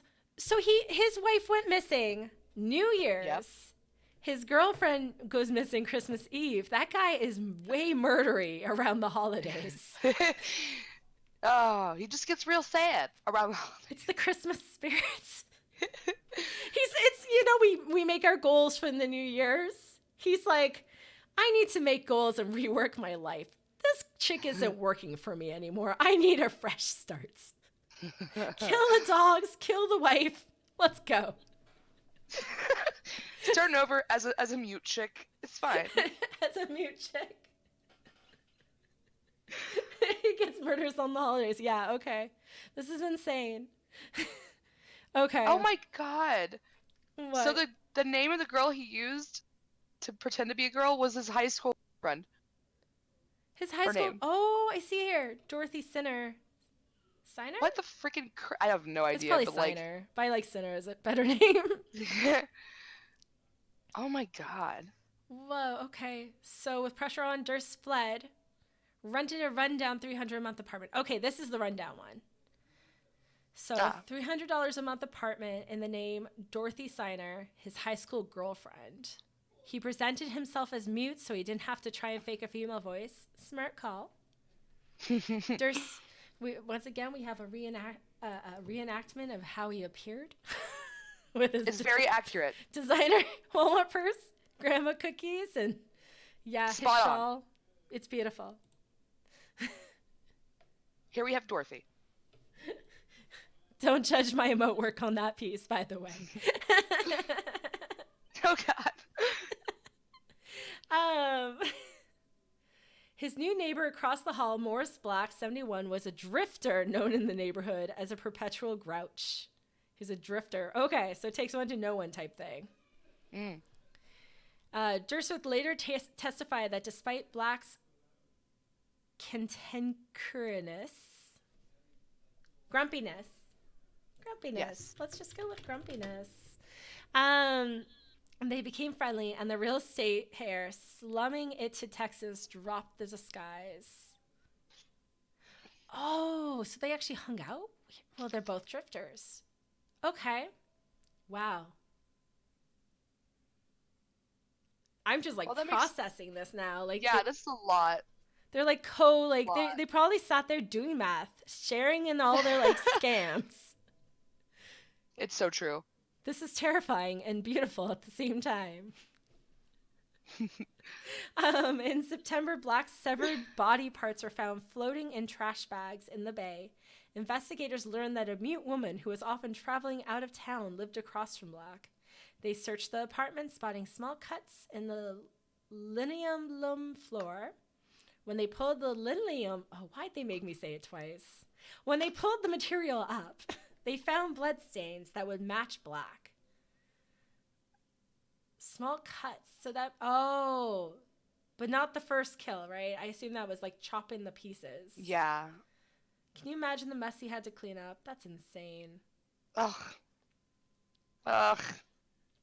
Okay. Durst was arrested for murder, released on $250,000 bail, never showed up to his arraignment. He expressed disbelief that authorities would let anyone out who had been charged with murder,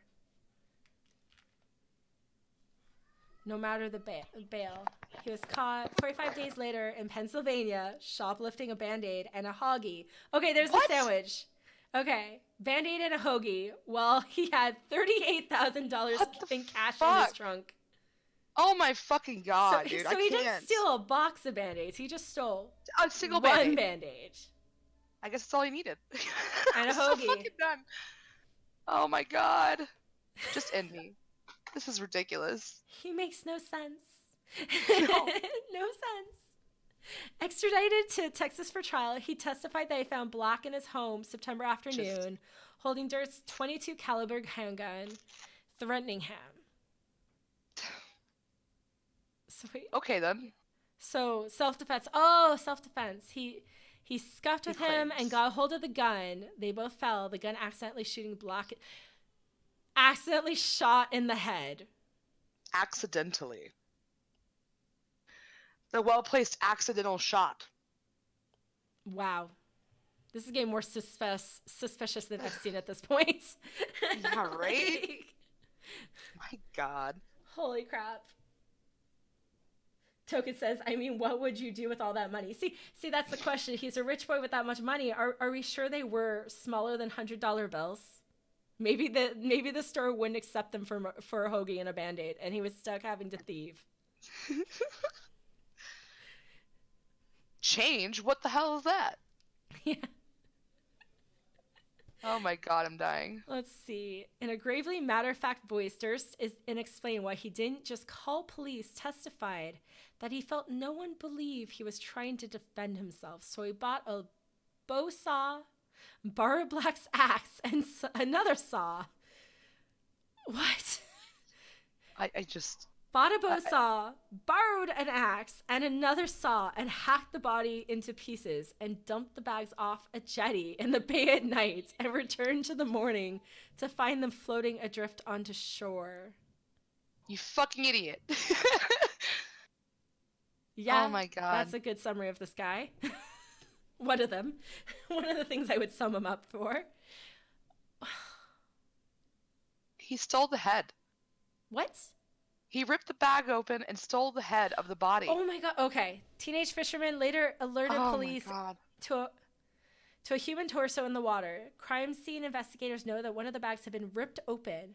They allege Durst has retrieved the part of Black that would destroy his defense, his head. Without it, they had no solid evidence to dispute the defendant's account. Yeah, okay, because there's holes in this too. If it's a neighborhood and there's a gunshot, people hear a gunshot. Yeah. And so the head goes missing. There's no proof of a gunshot. There would be a ricochet. If it didn't get stuck in the head, it would ricochet and hit something in the house too. Yeah. And the gun. Where's the gun? You know, he's just a sweet little old lady. There's... He just wants to be left alone to bake some cookies, guys. What? He just wants a sandwich. And he was acquitted, guys. He got away with this one. This is the defense. Oh god, I hate it. Hate it. Though I don't think he would rip open a bag and take the head, right? Well, maybe. I guess if he saw it floating, that's a whole scene itself, trying to go through the bags. He's fucking insane. So who knows, really? You see the bodies float to shore, you quickly go through to scavenge the head, and which I don't think they found. But someone could have just taken the head, some other psychopath. There are stories like that. Oh, God. Like the one that they researched. Oh, shoot, I don't remember what the show is called, but when they were doing the research on the psychology of serial killers and assessing the name and the details on how to pinpoint serial killers, there's that case around there where all the young kids were going missing, like young boy teenagers, and it was like a gay serial killer murder thing, and they found one guy who they could tie some of the cases to, but not all, and the guy claims he only did some of the killings, so there's a chance there's multiple serial killers doing the same killings, like just piggybacking off of each other, and that could be this too. Someone just taking the head, like, hey, Cool. Thanks, bro. Could you imagine that though? I can't. I could. I've heard Oh fucked up shit. Lord. Whoa. Summer, what happened to your mic? I'm good. Is it good? Yes. Okay. I'm sorry. The ghost took over for a second, or the aliens are trying to reach us. I'm not sure. The Illuminati. They're trying to stop us. The Illuminati. There we go. No, people do fucked up shit. Like on a side note, I do have a somewhat fucked up story that I won't go too into. But someone I knew, they knew someone who got in a car crash and died, and like, Oh no. the person, it's fucked up. The person got decapitated, but from what I understand, after the crash, he also got robbed. And I keep wondering the mentality you have to like go to a headless body and steal their shit. Like, what? There's fucked up people out there, just straight up. I mean, yeah. I mean, if I'm not meth gonna is deny out that, there, that's for sure. If meth is out there, there's people stealing wallets from headless bodies. Like, oh god. but yeah, like, bummer story, but whatever. But back to the insanity of this one.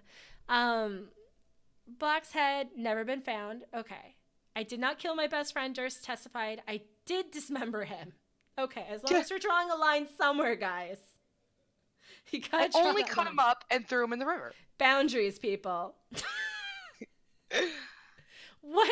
Why is his pictures always so weird? That's what I'm saying. Like, literally, what the hands? Where are the hands? They're still there. Okay, good. My god. Good. Okay. Everybody around him looks like they're filled with regret. Like, all of them. Except that guy who's smiling in the back, kind of. I don't know. There's no smiles. This guy to the left is like trying to not laugh, I think. But yeah, okay, yeah, maybe that's what it is. He took a peek at like Durst over here. Oh god. Let's see. Still, Durst might have completely drifted into quiet oblivion had he not agreed to cooperate in the HBO making of The Jinx. Because he's an idiot, and he had to talk about it. He had to talk about it. I'm innocent, guys. Don't you believe me? You don't know who I am? Okay, well, let me let you know. So Berman's adopted son defended Durst in his interview for the documentary. Oh. But in 2012, during its making, he called Smirling to say he found a 1999 letter from Durst to Berman with the same misspelling and block handwritings as the so-called Candever note. It was a clincher worthy of Sherlock Holmes. Okay, so that explains why it didn't like work in the first court case. Okay. So they only found that letter recently, which is mad evidence. Okay. Yeah. In a follow-up interview, Durst struggled to explain it. Normally unflappable, he began burping. What? Yeah, he has a problem. Burping. Okay. Yeah. Burping, briefly pinching his earlobe and covering his face, before simply claiming he did not write the Candever notes. Sure. Burping. Oh my it's god. Nervous tics, I guess. I never heard of burping as one of them, but okay. In a follow-up interview, Durst struggling to explain it. Oh, I already read the part. Okay. When the crew finished the interview, this is always the best part, Durst went to the bathroom with his microphone still on, muttering here's to the whole himself. Transcript. Oh, there we go. Good. Okay. So no edits here. Okay. Mm-hmm. I don't know what you expect to get. I don't know what's in the house. Oh, I want this. Killed them all, of course. Illegible. I want to do something new. There's nothing new about it. He was right. I was wrong. The burping. I'm having difficulty with the question. What the hell did I do? Wow. And then how can you... And then the end. Kill them all, of course. Yeah. Yeah, that's worse. So, yeah, exactly. Like, how do you, regardless of how it's put, how is that at all okay? In any way. I don't know what you expect to get. I don't know what's in the house. Oh. Mm-hmm. No, that could actually say, like, the neighbor was trying to rob him, actually. That does kind of sound like that. Or maybe he's practicing. I don't know what's in the house. Don't know what you expect to get. Or I want this. Killed them all. Of course. I want to do something new. There's nothing new about it. He was right. I was wrong. The burping. Huh. There's nothing new, but the thing I want to do something new. There's nothing new about that. That stuck out to me. There's nothing new about killing somebody. He's done it before. Yeah. Or, yeah, it could be drugs. It could be, New Could be Year's. anything. New resolution. New wife. Oh man. Jeez. Durst was arrested the day before the final episode aired. Okay, we already saw that. He admitted he was getting ready to flee the country. Oh, wow, so he was going to do this and then leave. Yeah. Oh, he wants to be known. That explains why he wrote the note to the police, because I've heard about this about serial killers too, is they want to be known. Yeah. They're genius of like getting out of things or set up. Though this guy was really just rich. He got out of it because he was rich, not because he was a genius. Because, come on, we're reading this. Does anyone here feel any genius vibes from this guy whatsoever? Oh my lord. I know I don't. There's nothing. Yeah. So he wanted people to remember the story, and then he was going to ditch the country. God. Wow.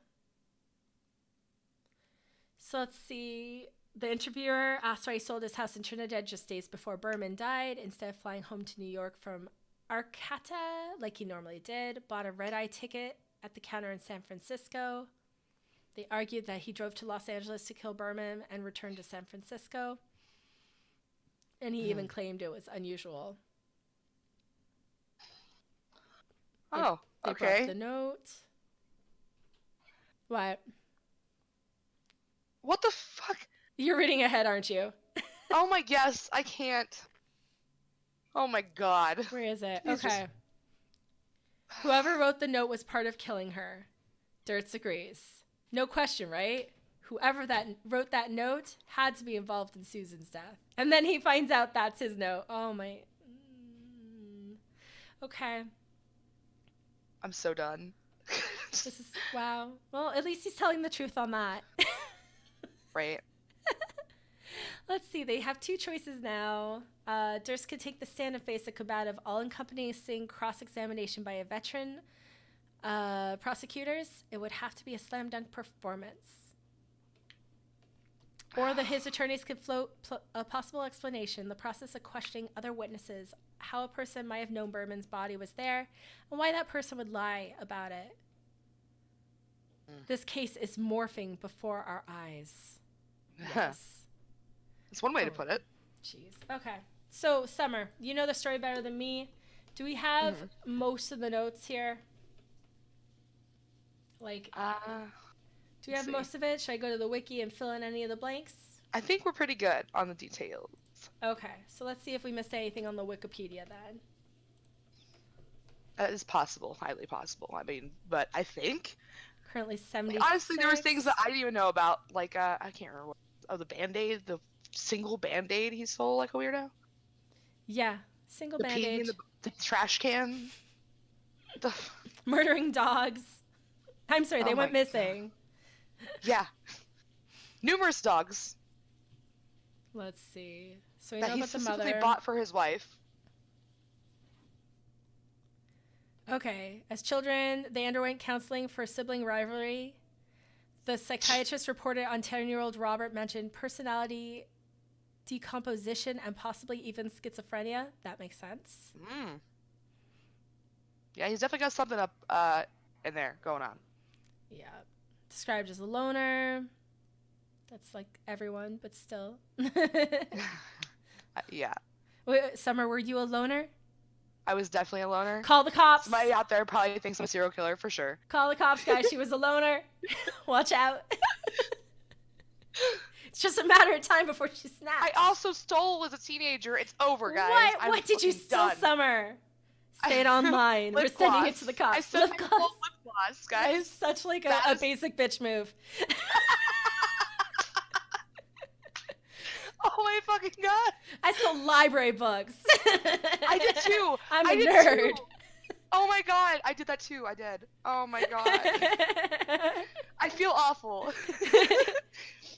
It's too late to return them, but I feel bad. Yeah, I do have a pinch of guilt because I kept them, and then like all these years, and like I'll give them to my kids and be like, oh yeah. Yeah. Yeah, I remember that school. 911, they stole books and lip gloss. I'm pretty sure I stole most of the entire Harry Potter series, like the first like 3 books at least or something. I was a poor kid and I wanted to read, all right? Sorry. Matilda. Hashtag Matilda. That was my fucking movie, man. We were little Matilda kids stealing the books.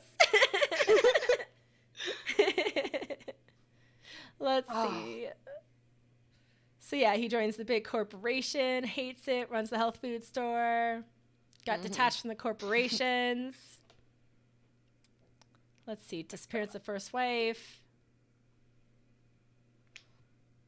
Lady Justice, I've been told I fulfill most of the requirements for having schizoid personality disorder, but not enough to get diagnosed. All because I'm a loner and always have been. I just didn't like hanging out with a lot of people on a daily basis. You know what? I think that's a good sign. In all honesty. I don't know. I don't like being around a lot of people. I like myself and a few other people maybe at the most. You know, I didn't quite click with people either, and I think it was actually a good thing for me in the long run because I kind of, you know, where like a lot of people go along with what other people are doing. I'm kind of like, hey, independent thought here. Like we all have some, but like mine's a little overkill. It's probably too much.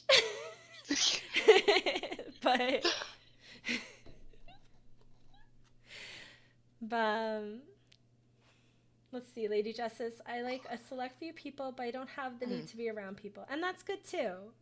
Yeah, that's good too. You gotta find like comfort in being alone. Because they say if you can't be alone with yourself, you're not gonna be happy with other people. Yeah. Actually, I heard an interesting saying recently about like, you know, how people go on vacation, they think like it's going to change everything, right? And like one of the realizations they're finding is that even if you go on vacation to like an exotic, fancy place, you're still going to be yourself. So you might be sitting on the beach, drinking margaritas, having a party, but you're still going to be sitting with your own personality. And it's actually probably more depressing because you think you can escape it. So do the work, guys. Do the work. Fix yourself up, sort yourself out. You know? Yeah. We're here for you. You can't love yourself. How the hell you gonna love somebody else? You can't get an amen. I'm sorry. That was funny, but a terrible impression. I know it was. I can't do it. What was the impression supposed to be? Was that sassy it was supposed to be black RuPaul. woman? It was RuPaul. If you can't love yourself, how the hell you gonna love somebody? Okay, that was closer. It was closer. It was not. I'm not good at accents, guys, and impersonations. You had to go to Virtute for that. Sorry. Nice. And then we got Token, another introvert. Shocking. People on Twitch are introverts by nature, right? There's a reason we're home on a computer today, guys. It's so true. I can dance the line, but I'm naturally introvert. I'm just a hyper introvert. Yeah.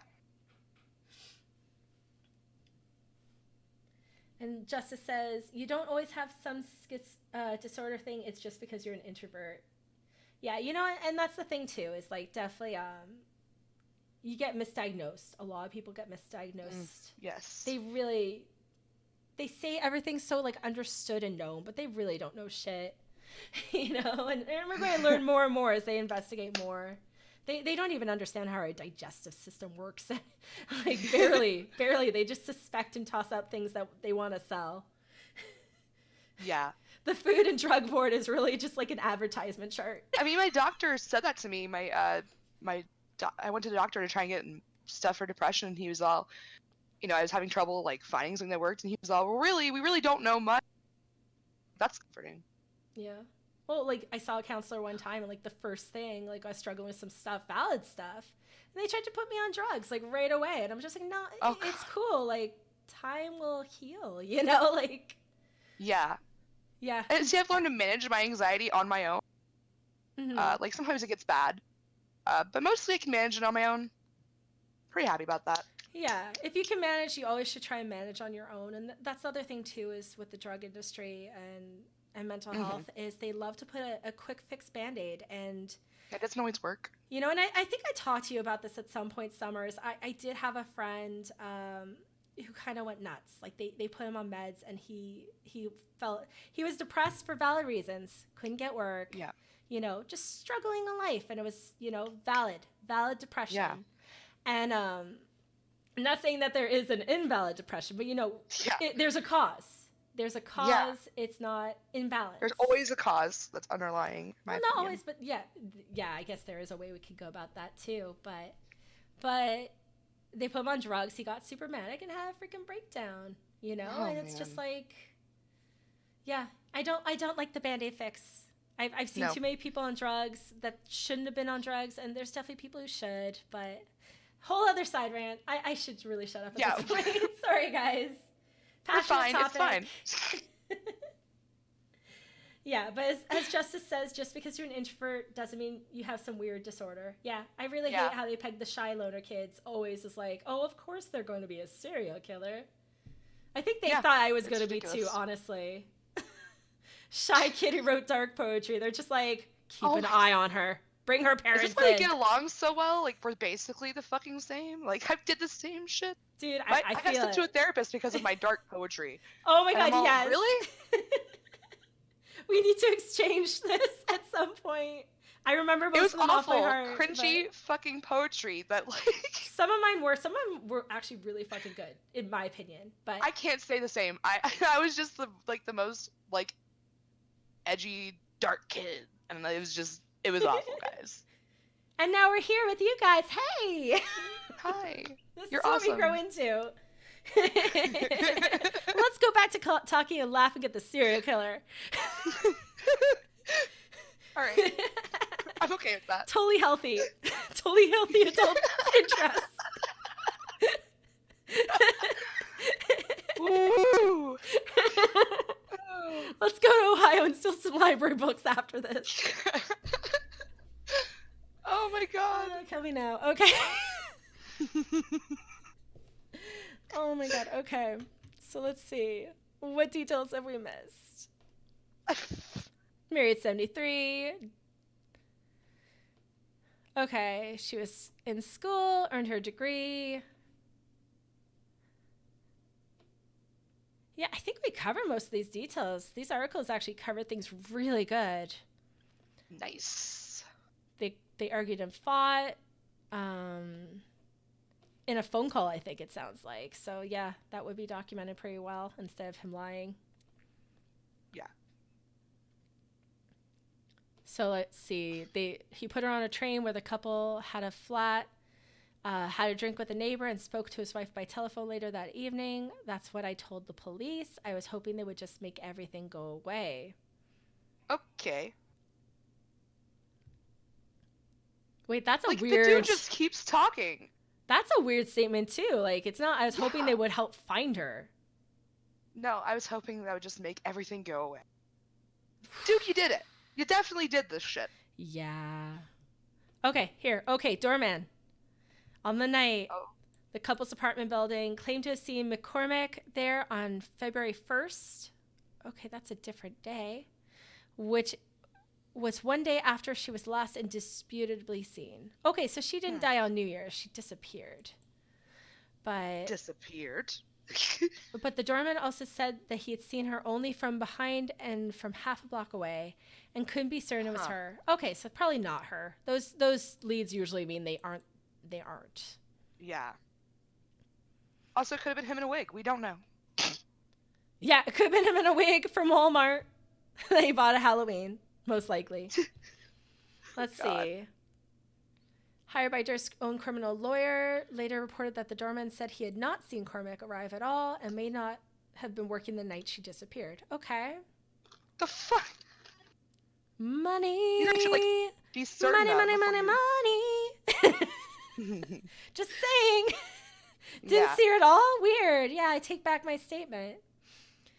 What? You have $42,000 just sitting in the trunk of your car and a hoagie and a Band-Aid? Deal. Oh, God. Let's see. McCormick had been treated at a Bronx hospital for facial bruises 3 weeks before. Ooh, that's not a good sign either. No. She told a friend Durst beat her, but did not press charges. Jesus. Sorry, cough. You're fine. Let's see. And she asked for a settlement. That's all she. Yeah. He keeps this in his trunk. $250,000 for a settlement, and instead of that, he'd rather kill her.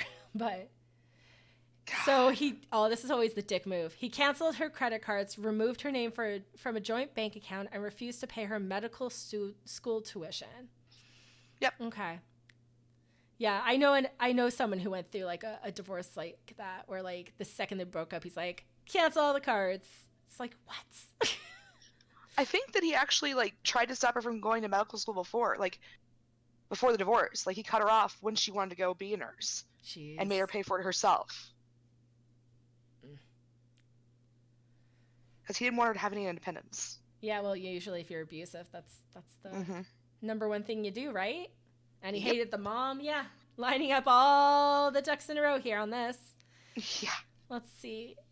So at the time she disappeared, Durst had been dating Prudence Farrow. Oh, okay. For 3 years and was living in a separate apartment. They finally named her. Okay. So it's not Susan. Well, it probably was also Susan. Honestly. I was going to say, it's definitely also Susan. It's always Susan. Durst initially offered $100,000 for his wife's return. Then he reduced the reward to $15,000. Oh my god, I'm dead, dude. Come on. Oh man, only 3 weeks. We get it. You don't care, and you care more about money. Did you make it more? But if you know she's dead, why would you even lower it? Like, just keep the rate high or increase it. Just, maybe it's for any information. I don't know. I just can't. Okay. Also, 3 weeks after Durst reported his wife missing, the superintendent at the Manhattan apartment they had shared found her possessions in the building's trash compactor. Oh my freaking god. Well, actually, 3 weeks. That still couldn't mean that still doesn't... What possessions were they? Were they important? They don't say, but still, like, after 3 weeks, if you're a dick who didn't care about her in the first place, that's not too unusual. It doesn't mean you killed her, but it does mean you're a dick. Yeah. But... Plus, you never know. If someone's grieving, I could see someone doing this just out of grief. But I do think he killed her. I will state that as well. But when the wife's sister and friend had heard she was missing, they broke into her cottage hoping to find her. Instead, they found the cottage ransacked. Her mail left unopened and her belongings in the trash. They became afraid and left. Yeah, I'd be afraid too. How far after the missing did they go? That's weird. Okay. Durst claimed to last speak to her when she called him at their cottage from Manhattan. Okay, so that was the cottage. So claiming, so he would have ransacked. Yeah, I don't know. That's tricky. Yeah.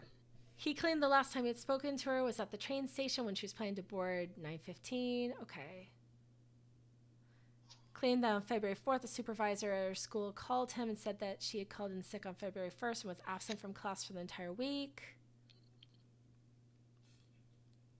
Okay, police found his stories to be full of contradictions. 8 years after her disappearance, Durst divorced her, claiming spousal abandonment. Jesus fucking Christ. This guy's insufferable. Holy shit. Spousal abandonment. Bitch, See, I think it's 10 years before you can claim, get the death certificate. Yeah. Because we did this, the fake deaths.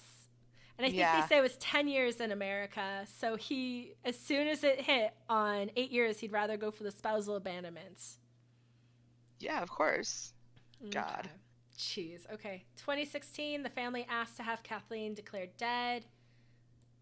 Okay, so they waited. A request was granted in 2017. The parents are now deceased. Her mother had before attempted to sue Durst for $100 million, alleging he killed McCormick and deprived them of the right to bury her. Her younger sister, Mary McCormick Hughes, also believed that Durst murdered her, obviously. The New York State Police quietly reopened, the criminal investigation into the disappearance in 1999, searching Durst's former South Salem residence for the first time. The investigation became public in 2000. In August 2019, a wrongful death lawsuit filed by McCormick's sister against Durst accused him of murdering his wife, while was dismissed on the grounds that she had waited too long to file the suit. What? Yeah. Wow. But, like, she didn't even get declared dead until 2016. Okay. The death date for McCormick had been changed to be most likely at the time she disappeared in 82 due to the murder, instead of the previous determination of 87 for missing person. Okay, well, oh, wait. Did that affect whether she could do the lawsuit? Because that would be an interesting tidbit. They adjusted the death date to, like, screw her over. Yeah. How the heck do I... Oh, Sorry, guys. I'm trying to put a wrist brace on right now while I'm doing this. It's good times. Let's see. Homicide. I think we got this covered too. Mobster person shot execution style at the house. It was his girlfriend. All the dogs were loose and not murdered for some reason. It's totally out of his MO. Yeah, and then 2 letters were sent to the police and to her. Same misspelling, same handwriting. Didn't get discovered until years after. God. Let's see. Berman had recently received $50,000 from Durst in 2 payments, though Durst confirmed to the LAPD that he had sent her $25,000. In fact, investigators a copy of her 1982 disposition regarding his missing wife. He declined to be further questioned, of course. Mm-hmm. So why did he send her money, though? I guess because they're... Yeah, I guess because they're just together. Okay. Well then. I think we got that one summed up pretty good, too. That one... Okay, Durst had been tipped... Okay, they reopened it. Texas in 2000, living in a boarding house. He had gone into hiding and began posing as a woman, a mute elderly woman, to avoid police inquiries. Because you can't talk if you're fake mute. There you go. Durst has been tipped off to the reopened... Oldest trick in the book. Right. Reopened investigation into his wife's disappearance on October 31st, 2000. And immediately began planning for life as a fugitive. Oh my God. Biographer has asserted that Durst killed Berman because she knew too much about McCormick's disappearance. I still like that she was, like, investigating him secretly because she was all into true crime books and writing them. Yes. I kind of really want to read her stuff now. Like, a lot. If you find any links for her books on Amazon, toss them in the Discord later, okay? Oh, yes. Sorry. Okay, I'm no sorry. worries. Yes. I'm dying. My whole body Why, hurts, are you guys. reading? I'm sorry. Oh, are you okay? No, I put on some Icy Hot and my, like, wrist brace thing because custodianism, that's not the word. Custodial crap is hard to do, guys. Custodianism. I'm done. Okay. I'm good. Let's go. I think that calls the words cue. Words. Yeah. Oh, and I type edit. Oh, that is beautiful. It's another Beautiful. bitch day. Janitorial. Yeah, janitorial. Whatever it Words. Let's see. I think we got this one covered too. So the Band-Aid. And now they're claiming now they're claiming he tried to shoplift a Band-Aids, a newspaper, and a chicken salad sandwich, and roasted red peppers on a pumpernickel baguette. And even That's have not 500 even a good cash. sandwich. You fucking idiot. Get your facts straight, people. He had $500 in cash in his pocket? $500 in his pocket, but once again, $100 bills. They won't break a $100 bill in most places. Yeah. Not for small stuff. And they're like, I don't know, change machines? I don't freaking know. This is insane. And he had like a rented car with $37,000 in cash. 2 guns. Okay, we are getting more details now. 2 guns, marijuana, Black's driver's license. Oh my God. And directions to a home in Connecticut. Durst also used his time on the run to stalk his brother Douglas, visiting the driveway. Oh my God, this guy is epic. Visiting the driveway of his home in New York while armed. Okay, well, yeah, it was in the trunk. Like, You know, if he puts on a black mask and sits outside holding the gun, it's a different situation. But wow. Oh my God. He went to stalk his brother on the driveway. That's not even good stalking. No. That's like, you can't see me in like a kid peekaboo style when you put your hands up. Can't see me. I'm not here. Very, very Durst style. Definitely. Token, Jesus, he's worse than my ex-girl from high school. Oh, God. Well, I'm glad she's only the second craziest. How many sandwiches did she steal? Were they good sandwiches is my question. Were they fucking actually worth it? Did she steal a whole box of Band-Aids?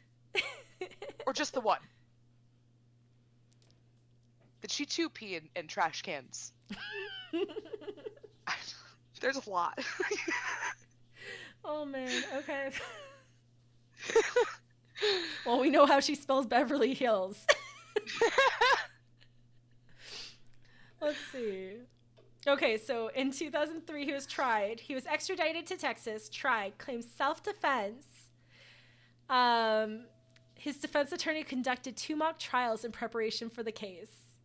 The defense team had difficulty communicating with him, so they hired psychiatrist Dr. Milton Altschkuller, to find out why. The doctor. Yeah, I have no idea. The doctor spent over 70 hours examining Durst and diagnosing him with Asperger's syndrome. Once again, a cause, not an excuse. Saying, Also, what? Yeah, right. God. His whole life's history is so compatible with a diagnosis of Asperger's disorder. That was his defense team's argument. No, not explain. Maybe explain, not excused. Not excused. God. Okay, Durst claimed he and Black, a cranky and confrontational loner, also a loner, must have killed everyone, struggled for control of the gun after Black grabbed it from its hiding place and threatened him with it. During the struggle, the pistol discharged, shooting Black in the face. During cross-examination, Durst admitted to using a paring knife, 2 saws, and an axe to dismember the body before bagging... paring knife? Really? What is a paring knife? Like, I'm pretty sure it's like just a little knife that you use to like... Butter knife? I think Paring like knife. Oh my god, no! It's so tiny. Yeah, it's a tiny, like, little tiny... What the fuck is he doing? Like, I'm use so this done. guy. Use this guy. Use this guy even. This guy's usually pretty good for chopping veggies. I don't know about bodies, but... A fucking Okay. paring knife. I'm done. He admitted to using a paring... He went out and bought, like, an axe or a saw, right? And yet he uses the paring knife. He must have dug in. It must have taken him hours. He wanted to fully enjoy the experience. It's already pretty hard to dismember a body. I'm not a murderer. I swear. You swear. I just way too fucking much. And it takes a long time. It does. So you have to imagine this is the equivalency of, like, eating your dinner slowly to savor the taste. Oh, God. No. And, okay, so he bagged and dumped his remains in the bay. Black's head was never recovered, so prosecutors were unable to present sufficient evidence to dispute the account of the struggle. Lack of forensics. Acquitted. Yeah, in 2003. Which I believe... So he had already moved on to kill someone else by this point. Apparently, yes. Because he killed... Wait, no, that was the 2000 murder, and now he's back in trial. Am I missing again? No, okay. So 2000... This is the one he's back in trial for, so they got new evidence. Okay. So much court life, this guy, man. Yeah. with the like wrongful death suits, the actual like murder cases, being disowned by his family, like holy crap. Okay. I just want to know what his family knew for them to just straight up be like, "Fuck you." Yeah. God. Right. No wonder he has really nice polo shirts. That's all his life is nice court cases. Okay. 2004, Durst pleaded guilty to 2 counts of jumping bail and 1 count of evidence tampering for his dismemberment. dismemberment of Black's body, as well as part of a plea bargain. He received a sentence of 5 years and was given credit for time served, requiring him to serve 3 years in prison. His paroled in 2005. The rules of his release required him to stay near his home. Permission was required to travel. Then December, he made an unauthorized trip to a boarding house where Black had been killed. What the? What? So he went to the house where he killed the dude. That's straight up serial killer shit. That's like, oh geez, I forgot my paring knife. I have to go back and get it. It's significant and full of memories for me. The Teflon murderer, says Token. Fuck. No. The head. Okay. What if we went back for the God. head? Oh my god. He totally went back for the head. Oh my god. $10. Dude. $10. I guarantee it. Yeah. There has to be something he went back for, and there's something. Memories. Ugh.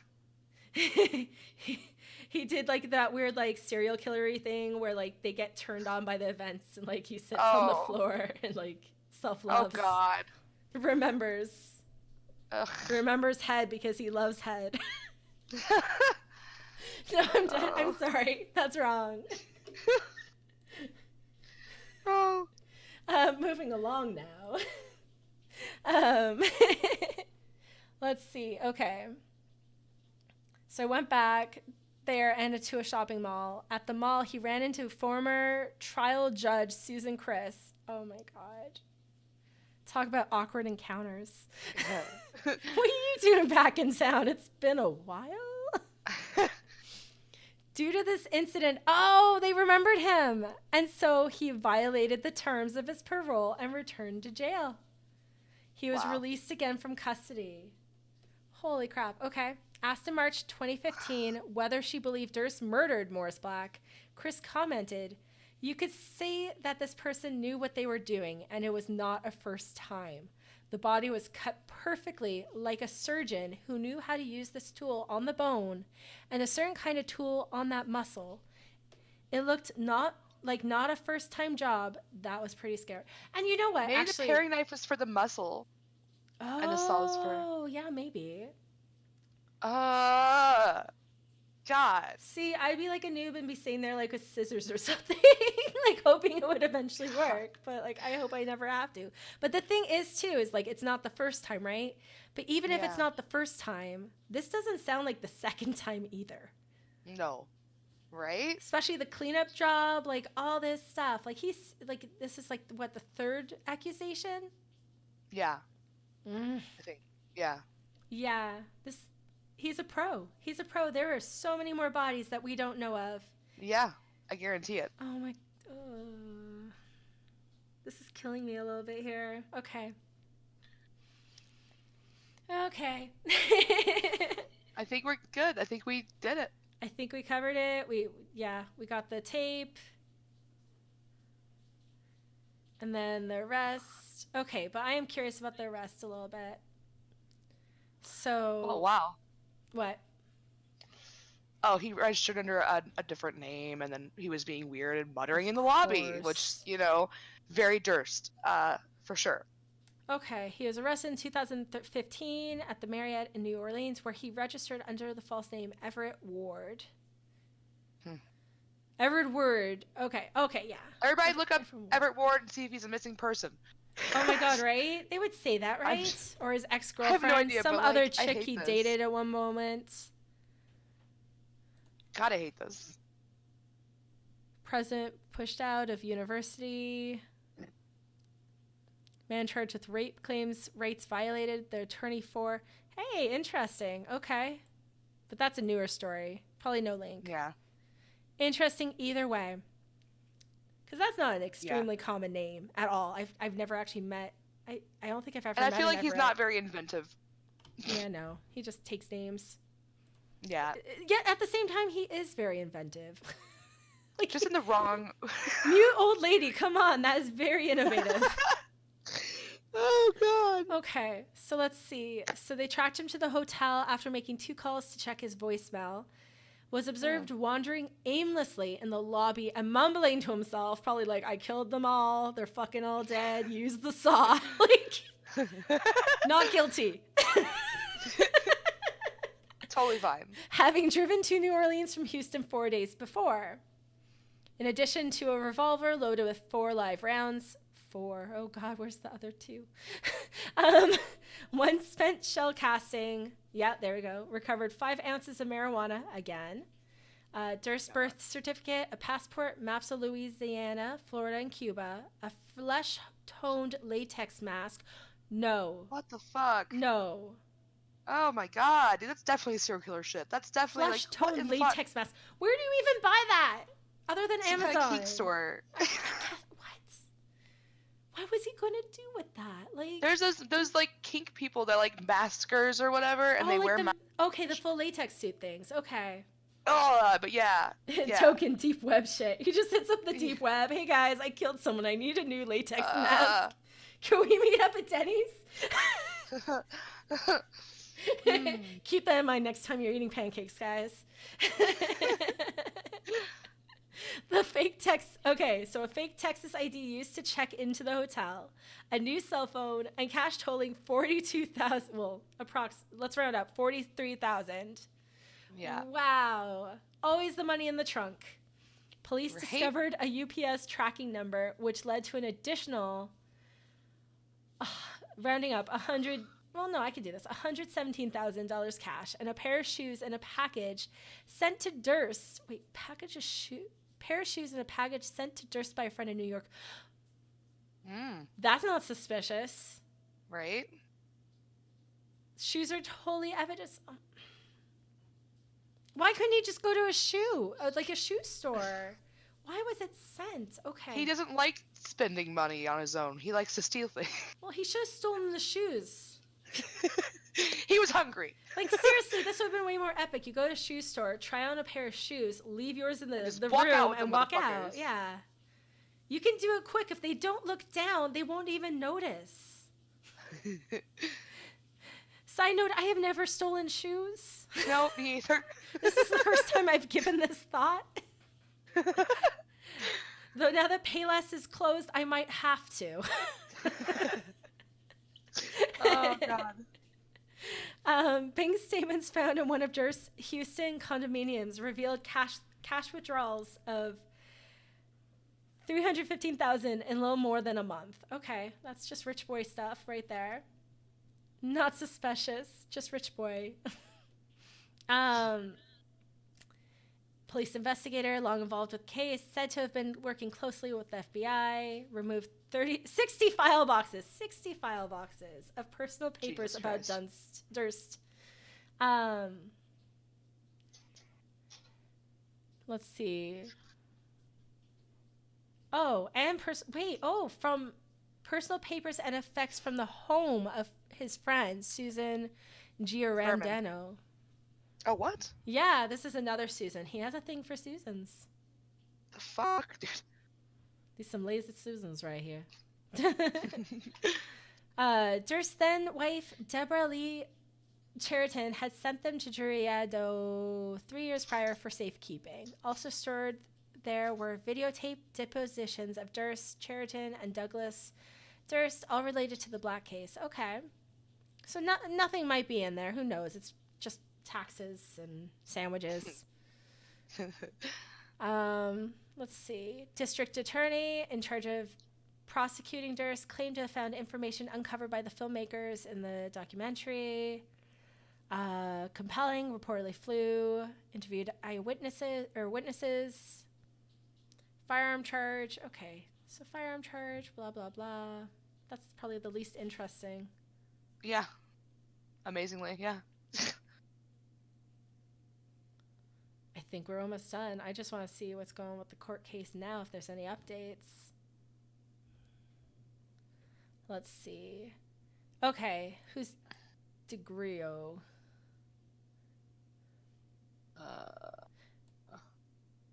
Okay, well, there's a person.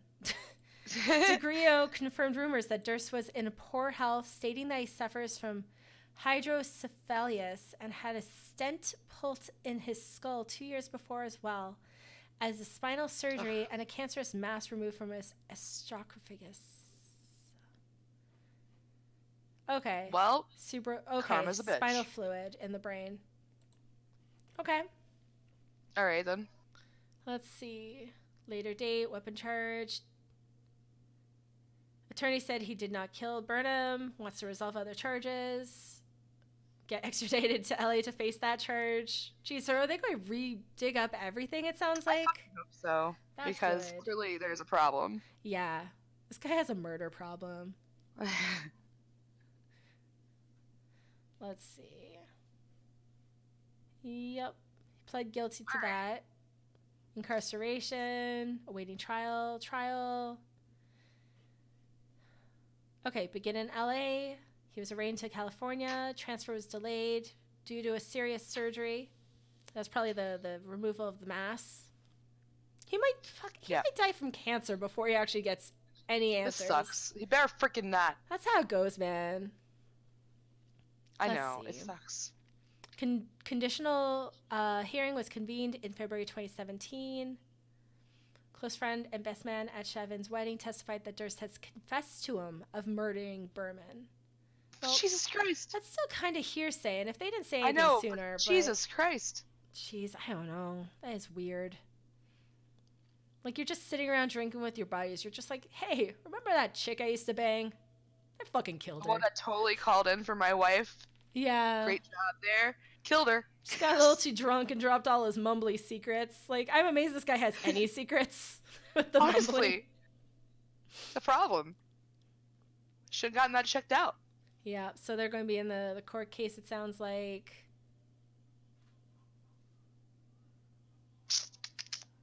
Wait, postponed.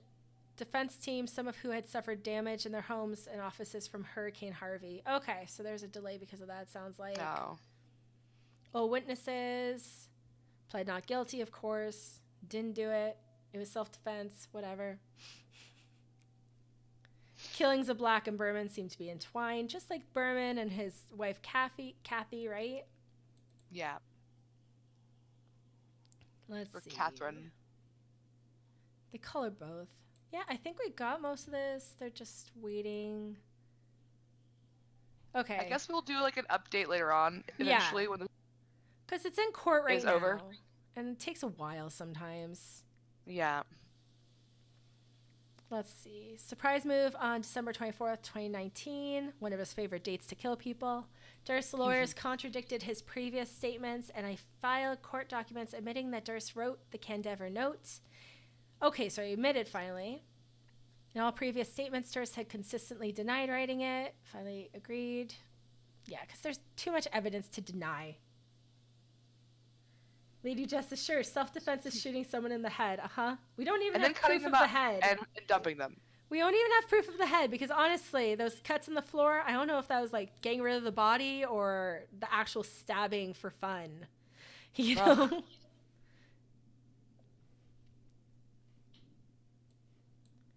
Let's see. Yeah, no, this guy's so guilty. I'm glad all the past evidence and suspicions are going to be brought in the court case. Cause, like, dude... Are you fucking serious? He said the person... Okay, because he told his godson that the person who wrote the note killed her. But in August, he said, or his attorneys argued that what the note demonstrates that the person who mailed it was aware there was a body at the house, not the individual murdered Susan Berman. And I'm all like... Oh, there it is. Yeah. Lawyers. Then call the law. Call the law. Why did you write a fucking weird letter? I don't think I could sleep at night if I was a lawyer. You know, they're great at what they do, but it's a special type of personality, and it's epic in its own way, but it's not mine. Yeah. No, if you're a lover of chaos and not of truth, I like truth and chaos. So contradictory. If you just want the chaos, perfect job. Yeah. Let's see. So, okay. March 2020, Durst appeared in court, began his trial. Expected to take several months. Okay, so there's no real update yet. What do you mean other cases? What? Probably the I don't know. No. Possible connection between Durst and disappearances of 18-year-old Lynn Schultz See?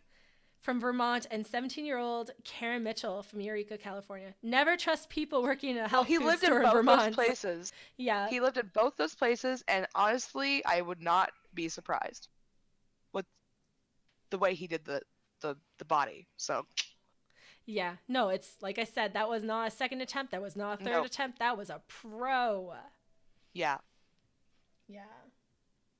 Honestly, do we know if we even found his first attempt? Because usually the first attempt is the sloppiest. Yeah, right? And Yeah, this yeah, this wife one was way too smooth. And he was yeah. 30 at the time? Yeah, he would have been killing people for a few years. I doubt 30 is the first age. Most of these serial killers Hmm. start early 20s, I think, is generally the rough age. Yeah, some possibly teenage years sometimes, Yeah. unfortunately. And they Yeah. become like full out serial killers by the time they're like 40, 50 because they've Yeah. killed all of them at that point. Okay, Lady Justice, my bad for missing that detail. However, getting rid of the body is really suspicious if it was an act of self defense. She says also late teens to early 20s. Yeah. The ones Yeah. that get caught really early on are usually the late teens because they go a little too early Yeah. and they do it really sloppy. Yeah. Yeah. Actually, it's really, yeah, the ones who get caught the earliest are the ones that never do it right. The better you are when you start, the longer you get to it, I guess. That's another way you could look at it. I mean, he probably practiced on animals too, so. Let's see. So they're looking into a possible connection with disappearance of 18-year-old Kristen, who was last seen in San Francisco in 97. Jeez. Okay. A freshman visit Durst house. Oh, no. Okay. So this one that went missing in Vermont directly visited the health food store the day she Oh no. disappeared. The day she disappeared? Nope, that's it. He did it. She fucking did it. 100%. Last seen it that Like, afternoon I don't near a even bus need any stop. evidence. That's it. Done. Yeah. Put him on trial. Last seen right across the street at the bus stop. Oh, God. Yeah, he did it. 100%. Let's see. This is terrifying. Yeah, he has a... how many do you think he killed then, guys? I'm going to guess 34. Yeah, somewhere around 20s to 30s, somewhere around there. Yeah, because these are the ones they made the connections with. There's likely more. And they probably were him and... Oof. God. Definitely those 3. Most likely those extra 3 here. Yeah. Jeez, okay. You know what? They need to start going. I hope they do it for this court case. Go back to some of these places and start researching, like, because I'm sure that store is still around. I'm sure they could pull some tile boards and figure out if there's blood underneath. Oh, yeah. Guaranteed. Yep.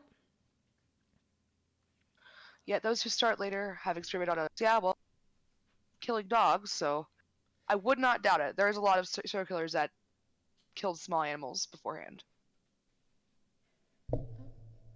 1 second. All right. Never mind. Back already. Okay. Let's see. Reported in 23 and again in his 2015 book, A Deadly Secret, that credit card reports placed Durst in Eureka November 25th, the day Mitchell vanished. Mitchell may have volunteered in a homeless shelter that Durst frequented. Durst, dressed in woman's clothing, had visited the Eureka shoe store owned by Mitchell's aunt. Okay. Okay, see, there you go. That's it. I'm sorry. This whole paragraph right here, he did this. It's possibly not, but I still think he's Nah, likely. I'm convinced. Let's see. There's more evidence. Mitchell was last seen walking to work from her aunt's store and possibly speaking to someone in a stopped car. Okay, that could be anyone. Witness sketch of Mitchell, presumed abductor, resembles Durst. Okay, yeah, he did it. Oh, for sure. For sure. 100% right now. Yeah. Okay. Wait, but resembles Durst as an old elderly woman or Durst? That's another interesting note. Okay. Oh, and he was frequently leaving the city. Remember they said that too? Yeah. Maybe he was killing and dropping bodies out of town, and that's the only reason he was leaving. Yeah, I guarantee it. Oh, that's terrifying. So that means every single time he left, he might have been dropping off a body. I would not doubt it at all. Okay. Yeah. Justice agrees too. Okay. FBI ultimately could not connect Durst to the Long Island serial murders, which some victims were disposed of in a similar manner. Yeah, that's suspect. The Bureau created an informational task force in 2012 to work with investigative agencies in jurisdictions where Durst was known to have lived in past decades, including Vermont, New York, and California. In the wake of his recent arrest, the FBI encouraged some such localities to re-examine cold cases. Texas private investigator Bobby Baca has also traced Durst operating under stolen identities. See, like I told you, man, this dude has a history with this for sure. The stolen Oh, identities, the murder, everything. yeah, that's a lot of stolen identities in all different states, which means he was there at any time. So, like, and that's the thing too, is they say a lot of serial killers, they like to keep moving. And like, what was it? I think it was Ted Bundy, where this is interesting too, because they're asking them to go through old cases and share information. I don't know if anyone went into the recent Ted Bundy documentary about that too on Netflix, but they said that a lot of times he got away with it because these stations didn't converse with each other. And so he would have the exact same MO in different states. And then they started making the connections later, much later on, like, oh yeah, how do we not realize that these sorority murders happen in multiple states, the same MO? Yeah. And I think a Oh my lot god. of them, there really should be, they definitely need to reopen, relook at MOs, and there's been so much progress in crime reporting. Yeah. Yeah, or And in like crime forensic, investigation. Yeah, forensic evidence, DNA evidence, it's advanced as hell now. computers and internet. Yes. It's beautiful. All of them, yeah. So they can definitely start solving some of these open-ended cases. Yep. But yeah, I think that's about it for the actual terrifying stuff. Wait, god damn it. Okay, fine. There's more. There's more. There's always more. Oh, there's the stuff I was talking about with his dogs. With this dog. Okay. Damn it. Yeah. Oh yeah. Okay. 2000, Cheriton. He married some chick and he was like, I'm gonna marry this chick so I can give her my inheritance Jesus and then I'm gonna kill Christ. myself. They never lived Which together as husband and wife. Durst once told his sister that it was a marriage of convenience. And he intended to kill I himself? believe it. Okay. I believe it because he's a coward. Let's see. Report. It probably was also a convenience, like, he knows he's going to jail any day now, and he's like, you'll send me my money, right, ho? Like, I'll pay you off. You'll pay me. You'll send me the money for the top ramens and send me like 32,000 top ramens so I can trade for things in jail. God. Yeah. Okay. Let's see. Oh. Real estate lawyer. Wait. Sheridan lived with one of Durst's real estate lawyer's homes and was reported that he died in 2019. Sheridan was his wife, not publicly known when Sheridan divorced Durst. Okay, interesting.